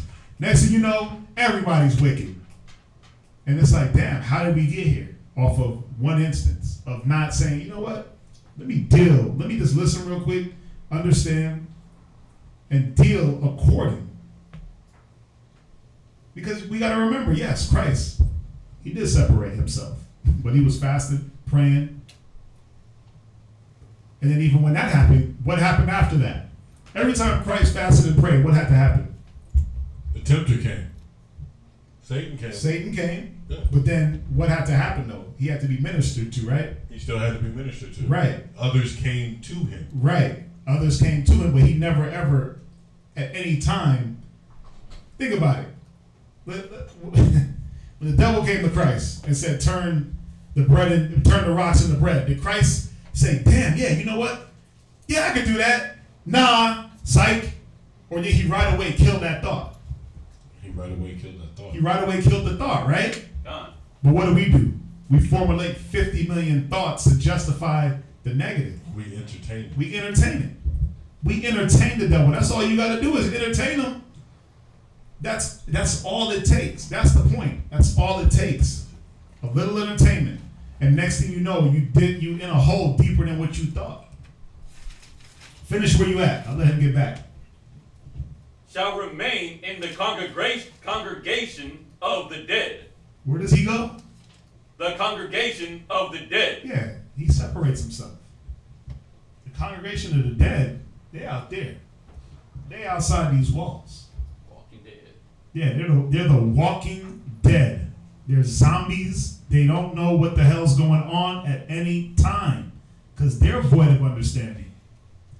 And this is what we don't want to be. We don't want to fall into this. You got something on your mind, deal with it, right? That's the. There's many things I love about Kazaki, but that's the one thing I love about Kazaki, and I realize the value in that, where he don't give Satan play. He don't give Satan a chance. Satan always is going to be in the midst, but he don't even give Satan a chance in that realm, in that aspect, where he's like, nah, we're going to kill this. We're going to nip it in the bud. We're going to not let this seed even get planted. It ain't even going to see soil. But see, we entertain. We put the seed in, we water it a little bit, and as soon as it starts to sprout, then we dig it up. But some ain't that strong to do that. Some let that seed grow and blossom. Those are the ones that are out there. They've wandered out the way. Y'all understand that? Done. Go ahead. Let's jump back. So we understand. So we're understanding that this isolation is because of one's lack of understanding in situations. Their lack of understanding, their lack of dealing with situations as they arise, as they occur, right? Correct. We know that that's a spirit of procrastination, really, right? You're like, oh, I'll deal with that later. Let me give my mind time to melt down. No, sometimes you got to deal with things when it's fresh. So now you have a better understanding of the situation. So we know that there's a lack of understanding there. Right? Where we going to go? Where were we last at? We're at Proverbs 21:16. So, I mean, that was just one point. Well, you opened with Ezekiel 16:6. All right. Actually, give me one more. Jeremiah 5:21. I love you, brother. You said 25? Ezekiel, Jeremiah 20. Jeremiah 5:21. Damn. Jeremiah, I'm not reading right. chapter 5 and verse 21. Go ahead. Hear now this, Mm-hmm. O foolish people. Hang on. Wait for everybody to get it. Why was this people considered foolish? Why would a man be considered foolish? Because his understanding ain't there. He didn't give himself a chance to understand. Right? Go ahead. And without understanding. Without what? Understanding. Go ahead. which have eyes. See, because the man got eyes. But guess what? He's not using his eyes to assess the situation correctly. His eyes are seeing, but they're not looking on the right things. Read. And see not. Yeah, how can you have eyes and not see? Does that make sense? Live. Right. But when you have a lack of understanding, your eyes are going to deceive you. You're going to see whatever the hell you want. You're going to see anything that waters that isolation seed at the time, that's what you're going to see. Everything's going to line up for whatever you're thinking to be right. That's why you have eyes and you don't see. Read on. Which have ears. Go ahead. And hear not. So your understanding is blocked. So now you have ears, but the things that you're hearing. Fear ye not me. So the Most High was asking, don't you fear me? Because he knew this wasn't the right way to maneuver. Fear ye not me. Go ahead. Said the Lord. Go ahead. Will ye not tremble at my presence? Go ahead. Sound of the sea. Right, he said, fear ye not me. Why don't you tremble at my presence? I'm the one that God does that. What happens? What do you call that? Read on. The waves thereof toss themselves. Yeah, the water is tossing themselves against the sand. Go ahead. Yet can they not prevail. Go ahead. Though they roar, yet can they not. Revolting and rebellious heart comes through that void of understanding. You don't understand how powerful the Most High is. That's what this is saying. You don't understand the power of the Most High. You don't understand the power of getting the understanding of things and letting the understanding and letting patience work through you to even get the understanding. Because that's what it is also. It's a lack of patience. It's a lack of patience. It's a lack of, let me just sit back and listen and hear and let me give myself a chance to get it. And not think that Go ahead. They are revolted. Where's the wisdom in what they're saying? The scriptures say, let me listen. Let me be swift to hear, slow to speak. Come. Right? Come. I got a problem with a man, I bring it to him. I don't wait days and days and days. I just let it happen. Let's bring it out. Right? Come. So it says they are revolted and gone. Y'all understand? Come. Jump back to what was it, Galatians? What you want? Oh, Ezekiel, right? Oh no, but on that, yeah. So we understand that one of the reasons why we isolate is because that void in understanding is there. We really have to take the time as grown men and grown women. You got to understand what you got yourself into. You got to understand why you got yourself into it. You got to understand what you're doing with what you got yourself into. You got to understand, what are you trying to do? You got to understand Ecclesiastes chapter 2. You got to really give yourself, you got to understand it, and that you're going to be going through these things. You got to understand that the Bible is real, and you're going to be going through these things. A lot of us don't think that we have to go through some of these things. You have to. There's going to be instances that pop up where you got to exercise your spirit. You got to exercise your mind quickly. You don't have time to think about what's up. You got to react, and not in a negative way, right? That's why we're called good soldiers of Yahushua. When does a soldier get time to go into his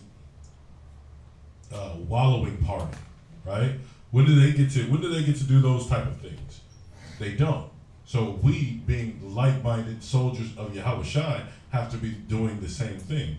We have to engulf ourselves. We have to submerge ourselves more into the work, more into the counsel, more into the correction.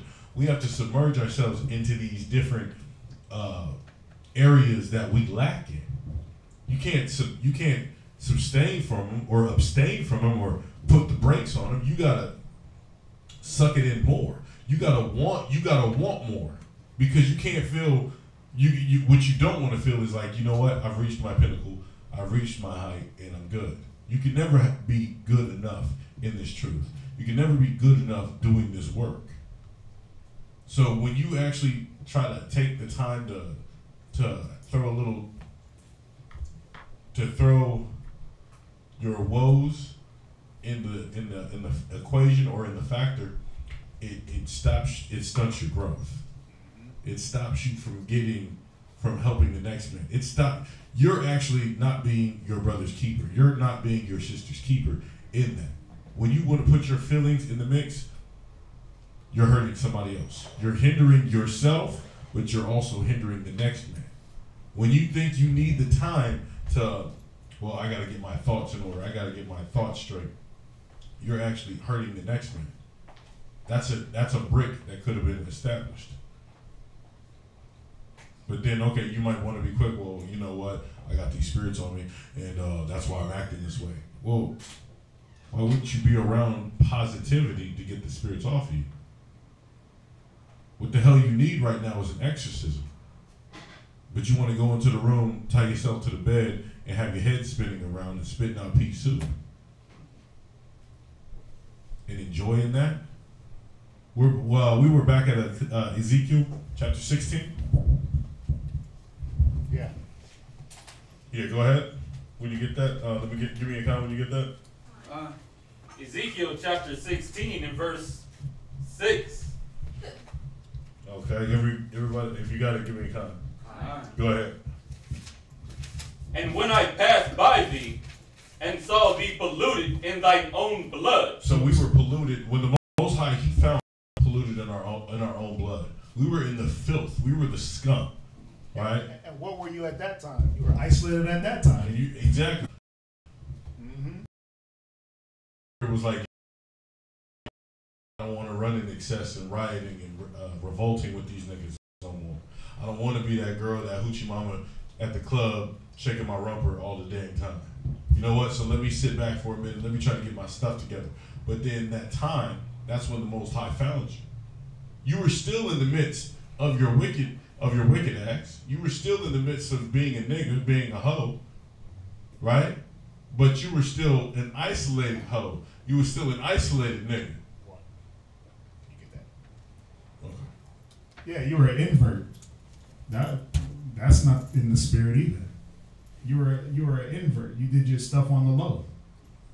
You got those people that just do their stuff on the low, right? Gone? Gone. Go ahead. Go ahead. I said unto thee, when thou was in thy blood, live. So during that time, that time of invertedness, the Most High, He told us to live. He didn't come by and just, you know what I mean, open the ground up and have it swallow us. He didn't have that stray bullet come to our head and connect us. When we get thrown from a car, die on impact. He told us to live. Right? Gone. So that's the whole point of Zephaniah 2:1. Gathering yourselves together. You can't forsake the assembly of unity of the nation because something's not right within your spirit. If there's something wrong with you, you got to put your fingers in your mouth and you throw it up, right?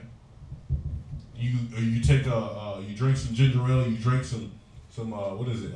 Pepto-Bismol. You take some type of medicine to throw that sickness up, right? If something is not settled in your stomach, right? Well, that's got to be the same solution spiritually. Something's not settled in you. You don't draw away. You don't seclude yourself. You don't isolate yourself. You can draw closer. Proverbs 18:10. This isn't in there, but what's that? What I'm pulling. Proverbs chapter 18 and verse 10. Give me a con once you get it. Are y'all understanding? Gone. If y'all don't, please let us know. Go ahead. Proverbs chapter 18 and verse 10. The name of the Lord is a strong tower. The Most High, His house the established people that the Most High has to teach you, that taught you the word and got you here thus far, right? That's a strong place. ISBHBK, the schools that are scattered through the four quarters doing the work of the Most High, that's a strong tower. All right, Khan. Khan. Do you guys accept that? Khan. Khan. Khan. Okay, go ahead. The righteous runneth into it. Hold up, they take their time. They runneth into it. They take that me time for a second. Runneth into it. No, you know what? I just need to clear my head real quick. Runneth into it. So they take the time. The righteous, the man who doesn't want to be void of understanding, the young guy who wants to be the mature man, right? He's wanting to run to it. He's running to the classes. He's running to the school. She's running to the school. She's running to classes. She's asking questions. He's asking questions. You know why? Because at the end of the day, it looks like excuses. I'm just saying what it looks like. It looks like that person is using something else as a scapegoat to not be around. And sometimes that's what it seems like. It's like, well, I'm not going to say that I just don't want to be around, but I'm going to use an excuse or a scapegoat. And so, we don't want to do that either. But read it again. Proverbs chapter 18 and verse 10. The name of the Lord is a strong tower. The righteous runneth into it and is safe. So where's the safest place to be? In that tower. In the tower of the Lord, right? God. In the mixed with your nation, in the mixed with your brothers. And not in your own head, right? Exactly. Away from your own head. Go ahead. Was that it? God. All right. From there, go to Proverbs 18 and 1. 18 and verse 1. Because when you're left in your own head. No, go ahead. What's up? No. When you're left in your own head, go ahead. Somebody give me Jeremiah. Somebody give me Jeremiah 17 real quick. It's just, somebody look up the word desperately. Look up the word desperately, and then somebody else give me Jeremiah 17. You got it in there? Well, I'm sorry. It's going to happen right now. Yeah, it's all good. Somebody give me Jeremiah 17 and 9. Somebody else look up the word desperate. Jeremiah chapter 17 and verse 9. Go ahead. The heart is deceitful above all things. Go ahead. And desperately wicked. You see that? Our mind is deceitful. Somebody look up the word deceit. No. Somebody get that. Give me desperate. What's the definition you got? In a way that shows despair. Seriously, critical, despair. Our mind is in despair to be wicked. Go ahead. Severely. Go ahead. Gravely. It's serious. Our mind is like, our mind is always musing on the wickedness. It's always trying to seek the wickedness, right? That's why we can't give way to Satan. We can't play with these temptations. We can't say, look, let me isolate my mind let me run away from the strong tower, because the mind is always desperate to find some wickedness. What's that? It also says dangerously as well. Dangerously. Yeah, it's to your torment. It's to your danger. It's not to your benefit. You putting yourselves in peril. Y'all understand that? The heart is deceitful above all things. Who got deceitful?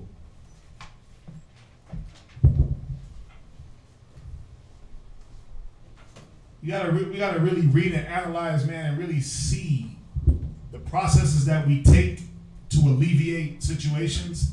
It's not always because that's what it boils down to. We're not doing the right process. What's that, Dabashai? Guilty of or involving deceit, deceiving or misleading others. See, the heart is desperately wicked. Read that definition again. Guilty. The heart is deceitful.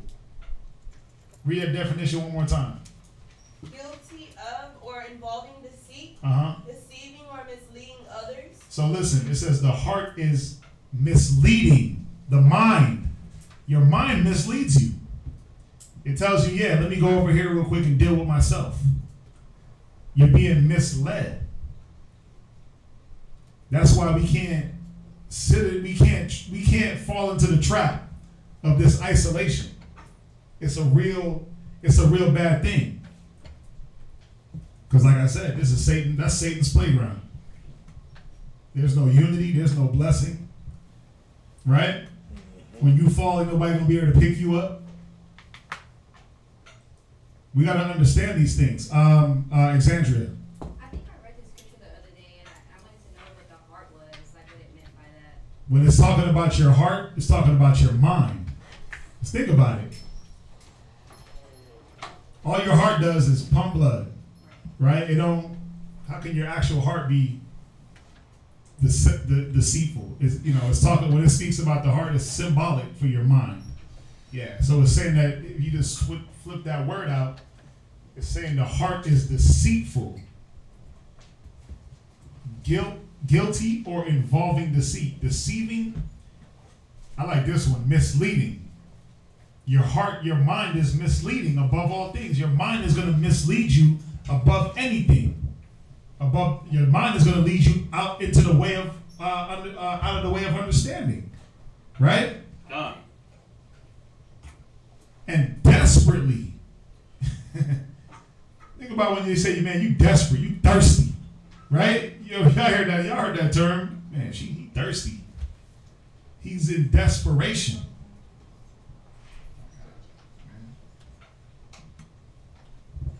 And desperately, it shows despair, used to emphasize the extreme degree of something. When you're in desperate need, I need a drink. I'm in desperate need. I need that drink, or what? I'm gonna die. I'm in desperation. I'm in desperate need of some gas, because if I don't get it, I'm gonna run out. So it says the heart is desperately wicked. Meaning, half the time, you ain't even gonna fight. You ain't even gonna fight against Satan. You're just gonna let him win because your heart's already looking for that. Y'all see where I'm going? Your heart's already gonna be looking for that. So, dealing with the topic, we have to make sure that we don't let our minds stray out of the understanding. We gotta make sure that we don't let our minds go in the way of sin. But jump back to where you were. Just on that point. I'm sorry. What was the last scripture you hold? Proverbs 18:1. Yeah. Right. Go back to Proverbs 18:1 because that was a good point what we're talking about. Because this is where it leads, right? Right. Because that mind, that heart that's so deceitful is leading to the isolation. Right? And this is what happens. Proverbs chapter 18, verse 1. Give me a count when you get it. Through desire, a man, having separated himself, seeketh and intermingleth with all wisdom. Go ahead, read it again. Through desire, a man, having separated himself. Right, so this man, he desired to want to be by himself. He desired to excommunicate or prolong his communication with this individual. Did we ever look up the definition of isolation? Done. Okay, where we at? The definition of isolation was the state of being in a place or a situation that is separated from others.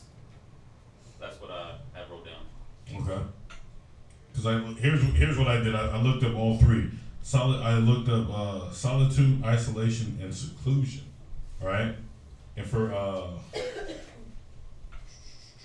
seclusion, or for solitude, or no, seclusion, it means it's a mean it means the state of one who is alone, right? Gone. And then the solitude may imply in a condition of being part from all human beings or of being cut off by wish or circumstances from one's usual associates. So you blatantly made it a point in your mind to cut yourself off from individuals. You looked at your phone, you got the text message, you read it, right? So it's not in your inbox anymore, and then you just turned off your phone. Or you went back to playing a video game or watching some social media on your phone instead of replying. That's the beginning stages of it. It's that desire of doing those things, right? And then you got the other one, which is the isolation, right? It says the stress of detachment from others. So now you, in your mind, you're like, man, I gotta go to council again. Oh, we got another meeting. Oh, the sisters are getting together again. Oh, this, and this. So it's that you're building that stress. Somebody's like scratching at the corner of your brain inside. So now you're feeding into that. Hold this. Go to Ecclesiastes chapter 25 and verse 25. 25 and verse 25. Hold that and then go here and then. You gotta give me a chance to do that. I wanted to now. Yeah, I know you do. Ecclesiastes 25 verse 25 in the Apocrypha. Con. Now we always pull this for you know what I mean, when your woman's acting wild, or you know what I mean, she want to act out of pocket and stuff like that, right? But this scripture applies to the spirit. This scripture applies to your mind as well. Go ahead. Ecclesiastes 25 and 25. Give the water no passage. Now, what does that water represent? What does the water represent? The wisdom. The what? The wisdom. The wisdom. Now, in this case, dealing on isolation, what would that water represent? Your problem. What are you going to say, Sharon? Our thoughts are... Yeah. Your bad thoughts. Your problems. That's exact on the dot. So it says to give no water, don't give any thought. Go ahead. Neither a wicked woman liberty to gad abroad. Or a wicked woman, right? But in this case, we're still talking about the isolation, the evil thoughts, right? To what? Gad abroad. To gad abroad. You don't give the water no passage. Why? Because when you go back to that Jeremiah, your mind is already trying to get into that realm.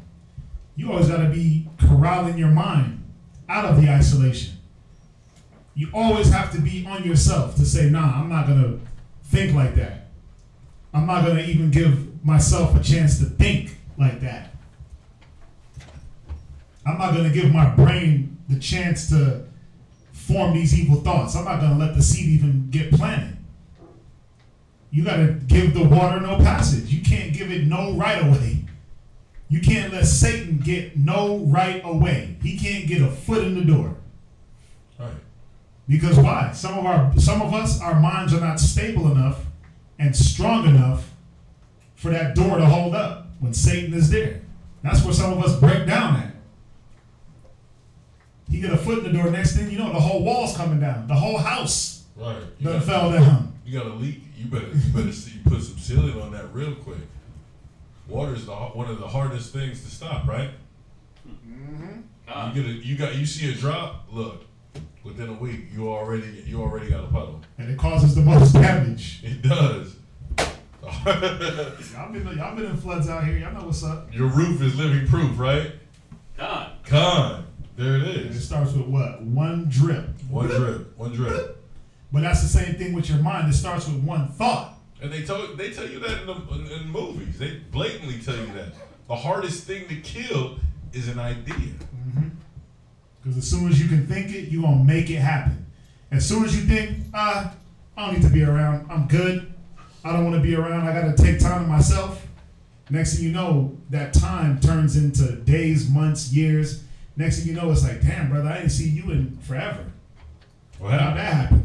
Man, Well, you know, that one time when I decided I want to separate Right. my mind from the understanding and not give myself a time to take counsel, now you're a year or 3 later down the road in the congregation of the dead, like the scriptures say, right? Con. Go ahead. Go back to Proverbs. Proverbs chapter 18, verse 1. Right. So you're not giving that water passage, right? You're not giving that thought. You're not entertaining that thought. You're not even letting that enter into the gates of your mind, right? Now, what are some steps that you could do to prevent that? Meditating in the Bro, scripture. that's one way, but it's one that starts with a C and that we're always basing it upon. Sister, there it is. As soon as, you know, one thing I like to do when I'm at the zone and I'm working with an individual, I always express what crossed my mind. Because we're at the zone and we're flowing, and I don't want there to be anything, any bridge or any secret link between us. I let him know. Dang, I was the brother one day. He looked. He and I looked at him. He took it and he said the same thing. We laughed and joked about it, but the key point was that a thought came in my head, and I let it out. Now I'm not saying like to do just like to be disrespectful and just utter anything out of your mouth, right? But what I'm trying to show you is that you're not entertaining the smallest inkling of type of what might be bad or what might be good type of thoughts, and you're not trying to just hold that in. If you're unclear on some counsel, like you show up to class and you get counseled, right? And you're thinking thoughts. Write those thoughts down, and then ask questions on it so you get the understanding. So you don't give that passage that time to bad thoughts. That way you're not gonna go home and you're gonna wallow in the mire of what you thought or what could have been said or what should have been said or the outcome of, you know what, I need to express how I feel. That's what you got to do. It starts with the communication. Yeah, you can meditate. You can meditate on after you already voiced what you needed to voice. But then there's some times where you don't need to voice things. You just need to listen. You don't need to defend yourself. Because what's being said, it's medicine. It's medicine for your spirit. Con? Back to, where were we at? Proverbs 18 and 1. Proverbs chapter 18, verse 1. Uh-huh. Through desire, a man having separated himself. Through his what? Desire. Through his what? Desire. His own desire. He did what? Having separated himself. Go ahead. Seeketh and intermingleth with all wisdom. So, go ahead. So this person who pulled himself away from doing the work, from being around brothers, being around sisters, now he's entertaining other doctrines. Now he's entertaining other teachings. Now he's getting tossed to and fro. Now he's being a house getting filled up with cucumbers. That's in Isaiah. Yeah, you're putting all these things in. You're putting all these things in your brain, and you're entertaining all these other thoughts. What are you gonna say? No, go ahead. What was I gonna say? Where we at? Proverbs? Yeah. Read that again. Proverbs chapter 18, verse 1. Through desire, a man, having separated himself, seeketh and intermeddleth with all wisdom. Yeah, but the wisdom that he's not in is what's going to keep him from isolating himself. That's the problem. He's intermeddling with all wisdom, right? But is he using the wisdom of the scripture? Law. Right? Why? Because what is he doing? He's going after his desire. His desire to separate. He's using all the other wisdoms. He's using the wisdom of his own mind. But he's not using the wisdom of the scriptures. He's not using the wisdom and understanding of the Most High to say, listen, let me do the opposite of what I think. Because why? What did we talk about earlier? What is he void of? Understanding. He's void of understanding. He's still a youth, a baby in understanding the things that are key to his salvation. He's not understanding the reasons why we come together. Why not to? He's looking at, this is why I should isolate myself, but not the opposite of why I shouldn't. He's not looking at things circumspect, right? He's looking at things on a one-track mind. Done. And see, we got to get better at looking at things on the balance. We got to have balance. What were you going to say? Well, when you break it down, it's just he's being, that individual's just being selfish, right? Because they're not seeing it from the viewpoints of what they want to see it in. They're only seeing it from their viewpoint. That's what I meant. Yeah. They're only seeing it from their viewpoints. They're only seeing it one-sided, one angle, right? And not putting themselves in their place to understand the viewpoint of where they're coming from, to receive the knowledge even more.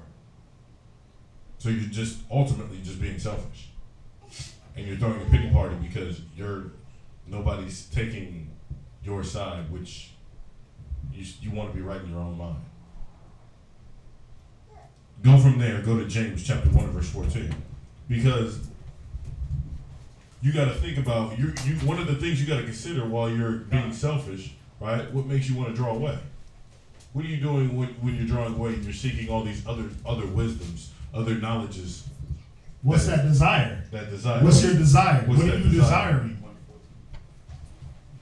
You got to ask ourselves these questions. What is it that you desire so much that causes you to say, you know what? I don't want to be around. I don't want to be around the strong tower in 18 and 10, right? In Proverbs 18 and 10. I don't want to be around the strong tower. I want to be in my own head. I want to be at home. I want to be at home. I want to be doing what I got to be doing. Right? What is those desires? We got to ask ourselves that. Where you at? James chapter 1 and verse 14. Give me a con when you get it. Con? Go ahead. But every man is tempted when he is drawn away of his own lust. So this man's desire, this woman's desire is of their what? Own lust. Their own lust. Their own lust. They're self-willed, right? They have his or her own agenda. You know what? I'm going to do this according to the time I see fit. You know what? I'm going to show up when I want to. I'm going to show up to class when I want to. I'm going to come to the meetings when I have time to. Instead of putting this truth around in the center, and you build everything else around it. This has to be your fortress. This has to be your cornerstone. This has to be your main plateau. This has to be your foundation, and then you build everything else around it. My time schedule moves when it or delegates according to the days I work in the zone, or the days when I have to be up here and teach, or the days when I pass out flyers. Then I'll have time to go do the laundry. Then I'll have time to go, but what comes first? So this individual here on the other scale, what they're doing, they're self-willed, and they got all these other priorities. Lust. It is. My mind is lean out onto that, right? We're out of the way of. That's what we're doing. And clothes and people are chasing their mind, chasing the key process.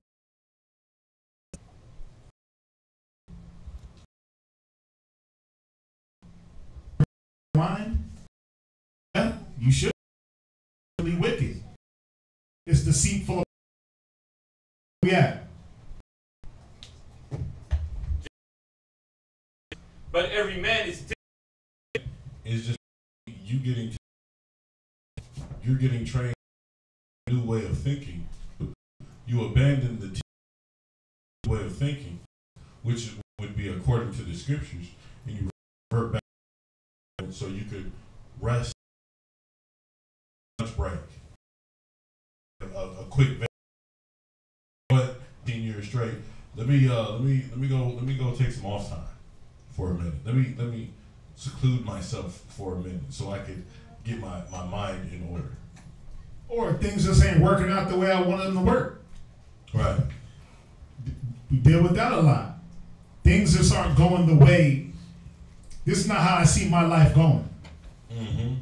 So I got to step back and reorganize my priorities. That's the thought sometimes.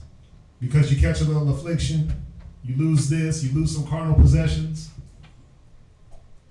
You know, the person that you're used to having around ain't around no more. Because the word done cause that separation.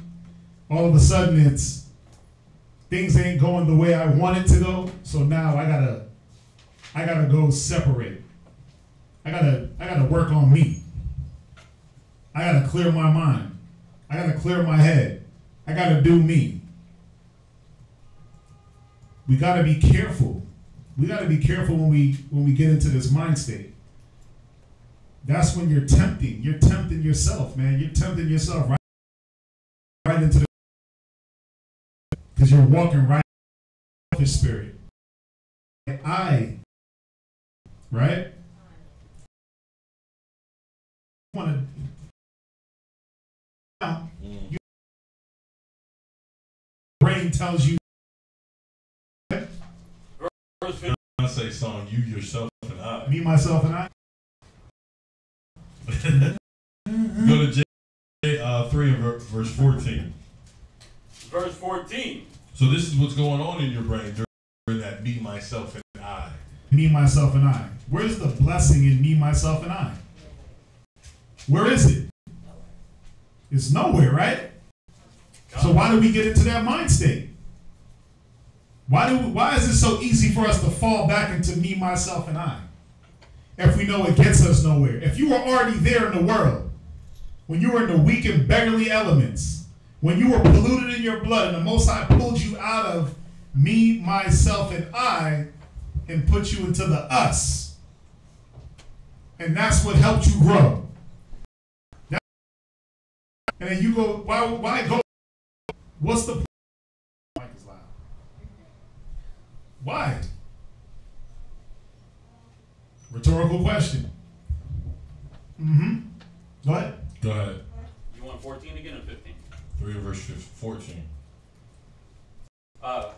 James chapter 1 verse 14. James chapter 3 and verse 14. No, that's not it. James 3 and 14. Characteristics in your mind.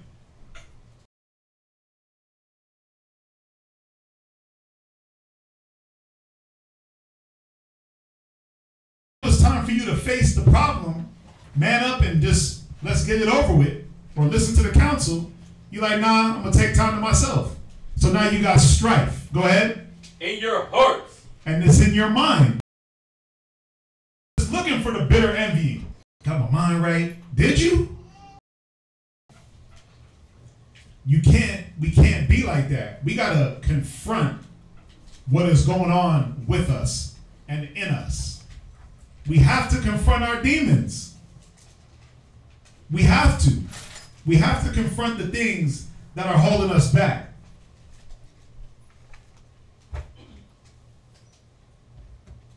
We got to do it. We have to confront head on the issues that are in front of us. Else, this is all we're going to have is strife, bitter envying. What else did it say in there? Strife, bitter envying. Where you at? 3 and 14? Gone. That's what we're going to be left with. Brothers that are bitter as hell. Brothers that are mad. Sisters that are bitter. How many bitter people y'all know that ain't in the truth no more? I know a few. I know a few bitter ass brothers. Why? Because when it was time for them to get the understanding of whatever issue they had, they bailed. They didn't pick up the phone. They didn't answer a text. Brother came, knocked on the door. Yeah, we go that far. We will knock on your door to figure it out. We did that. Brothers didn't what? I know what you're gonna say. Leave my house, right? That's a famous quote. I know what y'all gonna say. Right? I know where you're going to. I know where you're going. I just don't want to hear it. And now they're just bitter as hell. They got that strife in them. So even when you see these brothers years later, what are they doing? They ready to go to war with you. They ready to strive with you. Right? But these are the things we got to work out of us so that we don't end up like this. Where you going to next? Proverbs chapter 14 and verse 12. Just on that. Mm-hmm. Because you're trying to beat against the course. You're trying to beat against an established trying to go against the program. Yeah, you're bottom trying line. An established program that's been laid down for before you were here. The Most High laid down the program Since the foundation of the earth. This ain't nothing made up. We didn't make up when you got a problem, go to that man. If he will not hear you, bring a judge or bring witnesses. We didn't make that up. It's in the Bible. We didn't make it up that if you don't get the understanding on situations, you're going to stray away. We didn't make it up. Right. It's not a made up thought or a made up saying or a made up program. We following what the Bible says. And then when you see it happen, it's like, yeah, don't do that. Because we see it. Where you at? Proverbs chapter 14 and verse 12. There is a way which seemeth right unto a man. See, there's a way that seems right in your own mind. That way is not the correct way. That way is the total opposite way of what the Most High ordained and laid down in the program since the beginning of time. There's a way that seems right in your mind. You're going to try to make sense and logic of it. You're going to try to make reason behind the madness of why you do what you do. Why the way you're going to make. You're going to try to justify your thinking. Your thinking, yeah. That's what I'm trying to say. At the end of the day, that's what it is. Go ahead. You're justifying your own mind. Right. But the end thereof. But the ends of your justification in your own mind is what? Or the ways of death. Or it's going to lead you to your death. Plain and simple. This man was void of understanding, so he wandered out of the way of understanding into the congregation of the dead. You see how it lines up? Y'all with us? Done. You sure? Done. Con. Go to go to Jeremiah. Just on this point. Because no matter what, we all want to be right. Con? Done. We all want to feel like we're right at some point. But what about when you're wrong? See, the problem is a lot of us are wrong in our thoughts and the way we approach things, but we don't care. We're just like, I'm going to do things the way I'm going to do it. And that's where you end up in that congregation of the dead. That's where you end up in the ways thereof are death. That's where when a brother tells you, nah, brother, move like this. And then you don't want to do it. Next thing you know, you get pulled over by the cops. They're showing up.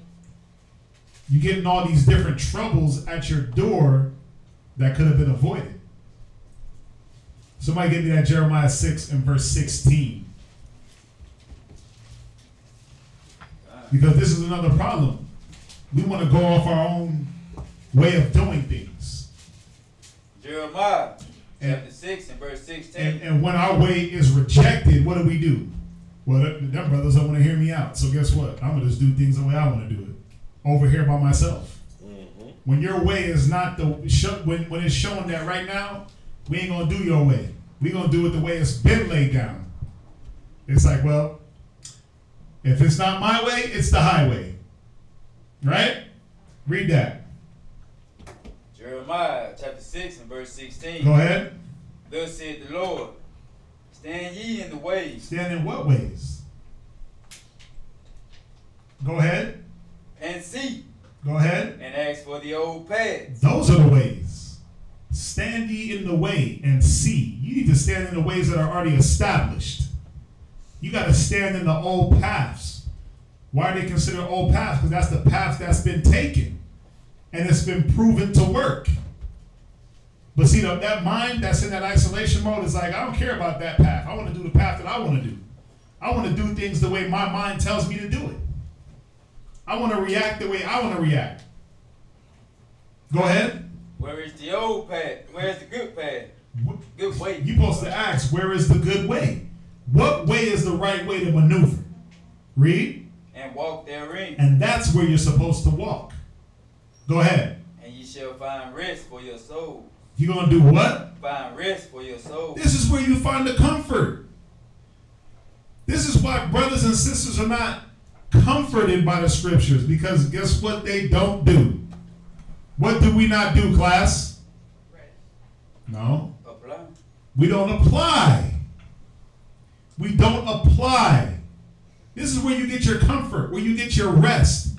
When you walk the old ways and you apply it. A lot of us got wisdom and knowledge. But guess what we don't got? Understanding. A lot of us got understanding with no wisdom. A lot of us got knowledge and don't got wisdom or understanding. A lot of us just got knowledge. We just know some things. I just know some things. But do you know how to apply the things you know? It says, walk in the old path, ask for the old paths. Where is the good way? The old path is the good way. It's the established way. Walk therein, and ye shall find rest for your souls. We don't have that comfort. The scriptures are supposed to comfort. The application of the word, that's where you find rest and comfort. Mm-hmm. A lot of us are tormented in our souls, man, because you don't follow counsel. You don't establish. You walk in your own mind. You isolate. I'm going to do me. Or I'm good. Yeah, for every answer, I'm good. Yeah. But you got to walk. They say. Go ahead. We will not walk there. I know it. Blame the truth. They blame the truth. And then it's like, well, guess what? Now I got to pull back and work on me. You see how the process works? Yeah, because you give them the advice, they use the opposite advice, then they blame the advice that you gave them and act like they did it, and then they take that time back and like, listen, since you ain't give me the correct knowledge and I tried it and it didn't work, I gotta figure out. I gotta step back and reevaluate things. Exactly. I gotta let my mind process things. I gotta re-examine my career, bro. Finish up where you at. Read verse 17. So it says, we will not walk therein. Go ahead. Also I said, watchmen over you. See, and this is what another thing brothers don't realize. The Most High said watchmen to guide you because you can't watch yourself. Because you don't understand how to do things decently and in order. You don't understand how to take your time with certain things. Take your time in cultivating a woman. Take your time in dealing with your children. Take your time in letting your spirit grow. Take your time to gain understanding. So the Most High had to do what? Set watchmen over you. Right. Because you couldn't watch your own self. You couldn't watch your own back. So he said watchmen over you. Go ahead. Saying, hearken to the sound of the trumpet. Right. The watchman is telling you hearken to the sound of the trumpet because you didn't understand that when the trumpet sounds, it's wartime. Right? You didn't understand that for yourself because you didn't take the time to understand. Why do they blow the horn? I hear the horn blow and then I see everybody just run. But instead of saying, let me get the understanding of why the horn is being blown and where everybody's running to, you ran the opposite way. You're like, man, I don't know about this trumpet. I'm going this way. So the trumpet's blown. Go ahead. What they said. Read. We will not hearken. Yeah, I ain't going to listen to that. Everybody's running one way and you're running right the opposite way, right into the death. You running head first into the war with no armor, with no weapon, because you didn't want to take the time to understand. You didn't want to take the time. You didn't want to long suffer a little bit. You didn't want to have patience. And that's where this is where it ends up. This is what your mind tells you, that I'm not going to do the things that have been established. I'm not going to listen to what's being said and what's been done because my mind already has the answer. Satan's already in there separating your thoughts from any wisdom that can enter in. Where were you at? 18. That's it on that one. Where were you at? We were at James. Go back to James 3 and 14. no James. Proverbs. James 3 and 15. Okay. And we were at Proverbs 14 and 12. Right. James chapter 3, verse 15. Right, because we read in verse 14, it says, have bitter envying and strife in your heart, right? Gone. So that's what's going to basically be your ultimate downfall. It's going to be your ultimate destruction, because you're led away by your own mind, and it's cooking up all these stupid ideas inside of you, and it's going to kill you one day, right? Gone. And here's a little bit more logic of why it's going to kill you. Go ahead. James chapter 3, verse 15.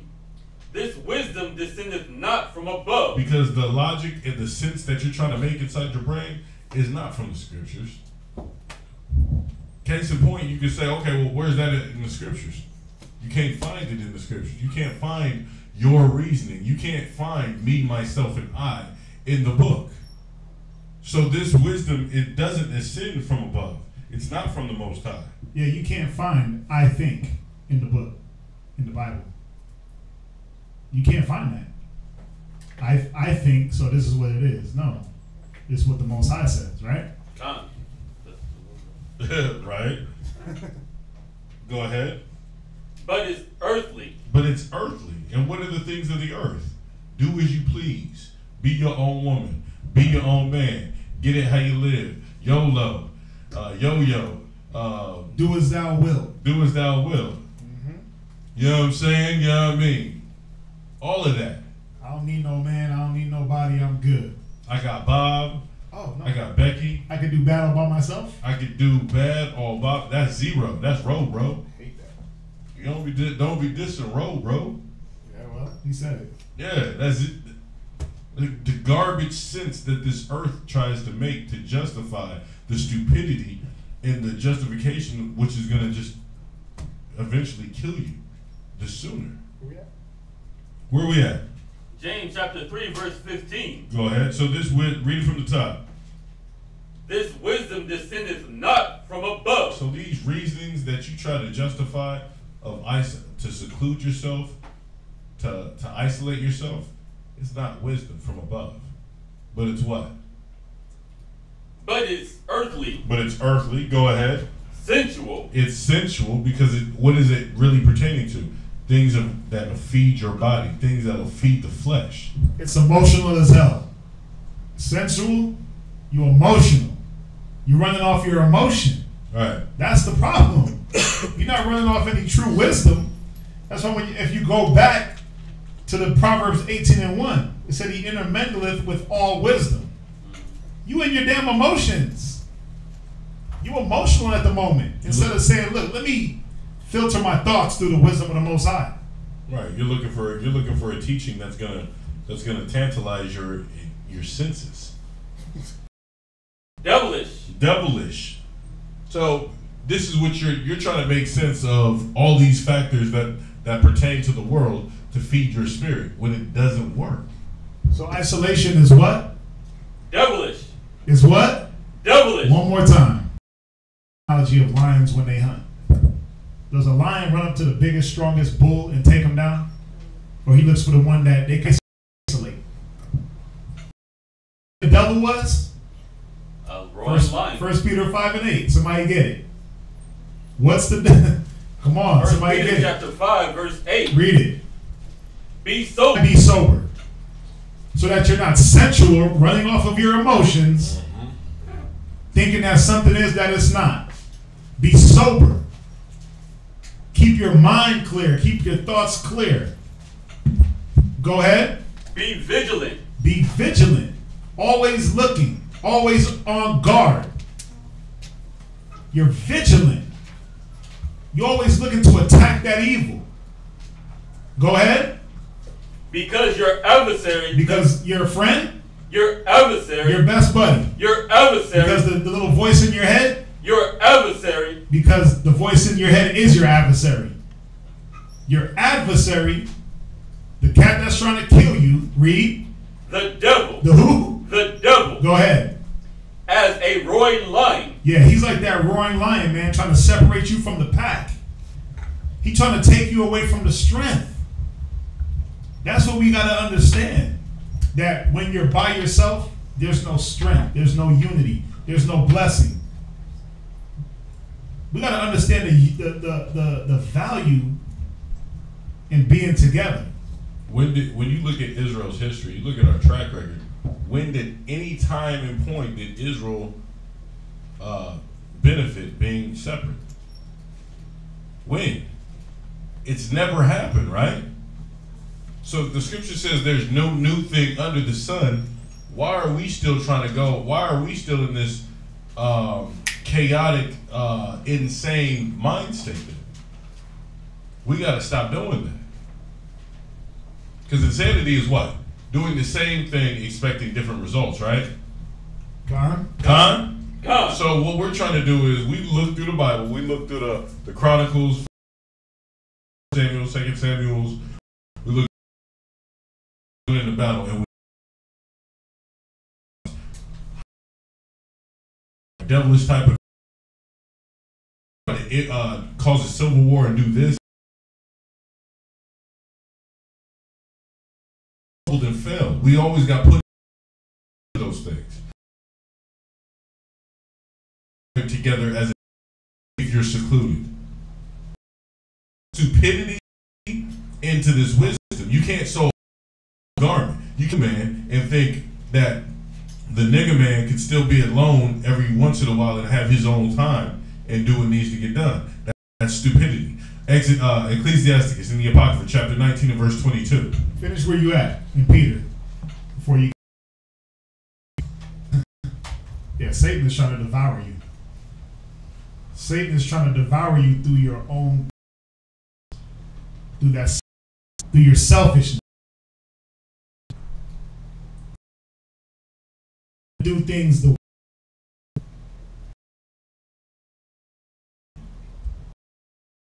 Damn, that's Satan. Damn, that's Satan. That's Satan. That's Satan. What's that? Oh, when you say you don't see it coming, it made me think about when Cain slew Abel, and Most High said that Satan's crouching at your door. Oh, I got. He's like hidden there. He's hiding, waiting to get you. I got that. Yeah. No, Deuteronomy. Yeah. Genesis. Well, yeah. I got that. No, I got it too. Yeah, because that sin is waiting at your door. Yeah. Go there real quick. That's right on point. This is what we have to realize. Go ahead. If thou doest well. If you do well, what? Should thou not be accepted? Yeah, this is how you're going to be accepted by the Most High. But we still have to realize when you do good, evil is also going to be present. Because this scripture is going to tell us. Go ahead. And if thou doest not well, go ahead. Sin lieth at the door. What is sin doing? Lieth at the door. Yeah, it's right at your doorstep.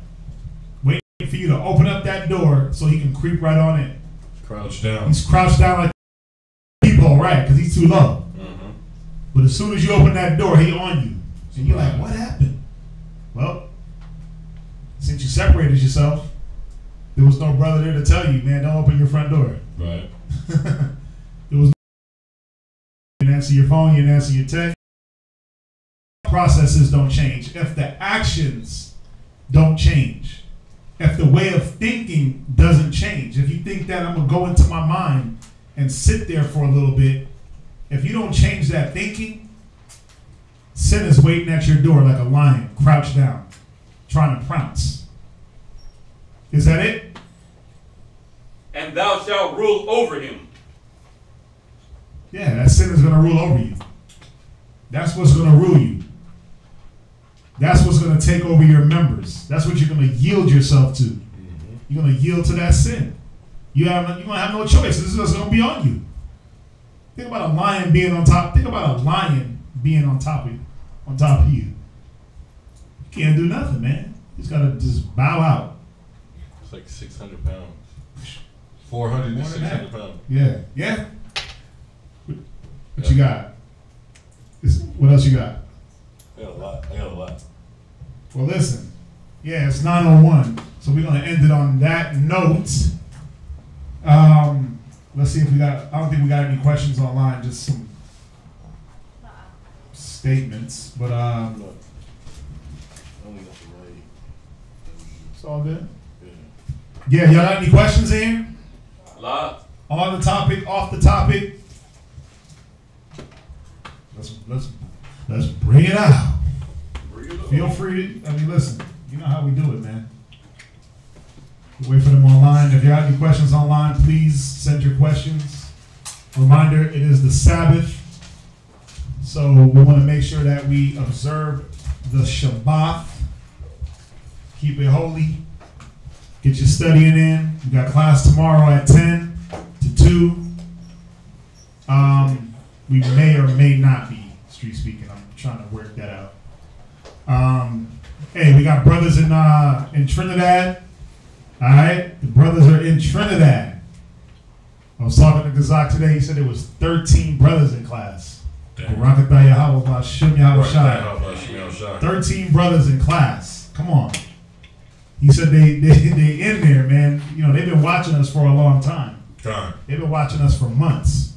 So, you know, it's good to be able to be out there and be of service to them. So, you know, y'all in Trinidad, keep fighting. Y'all got some good brothers out there. Kazak, the Hawam, La Korab, fighter for the Most High, right? Shout La Korab out. But yeah, man, that's what it's about. It's about being at service for your people. It's about being able to show up when they call. No excuses, right? Showing up when you call. Showing up when they call. No excuses. A man that's isolated can't show up for his people.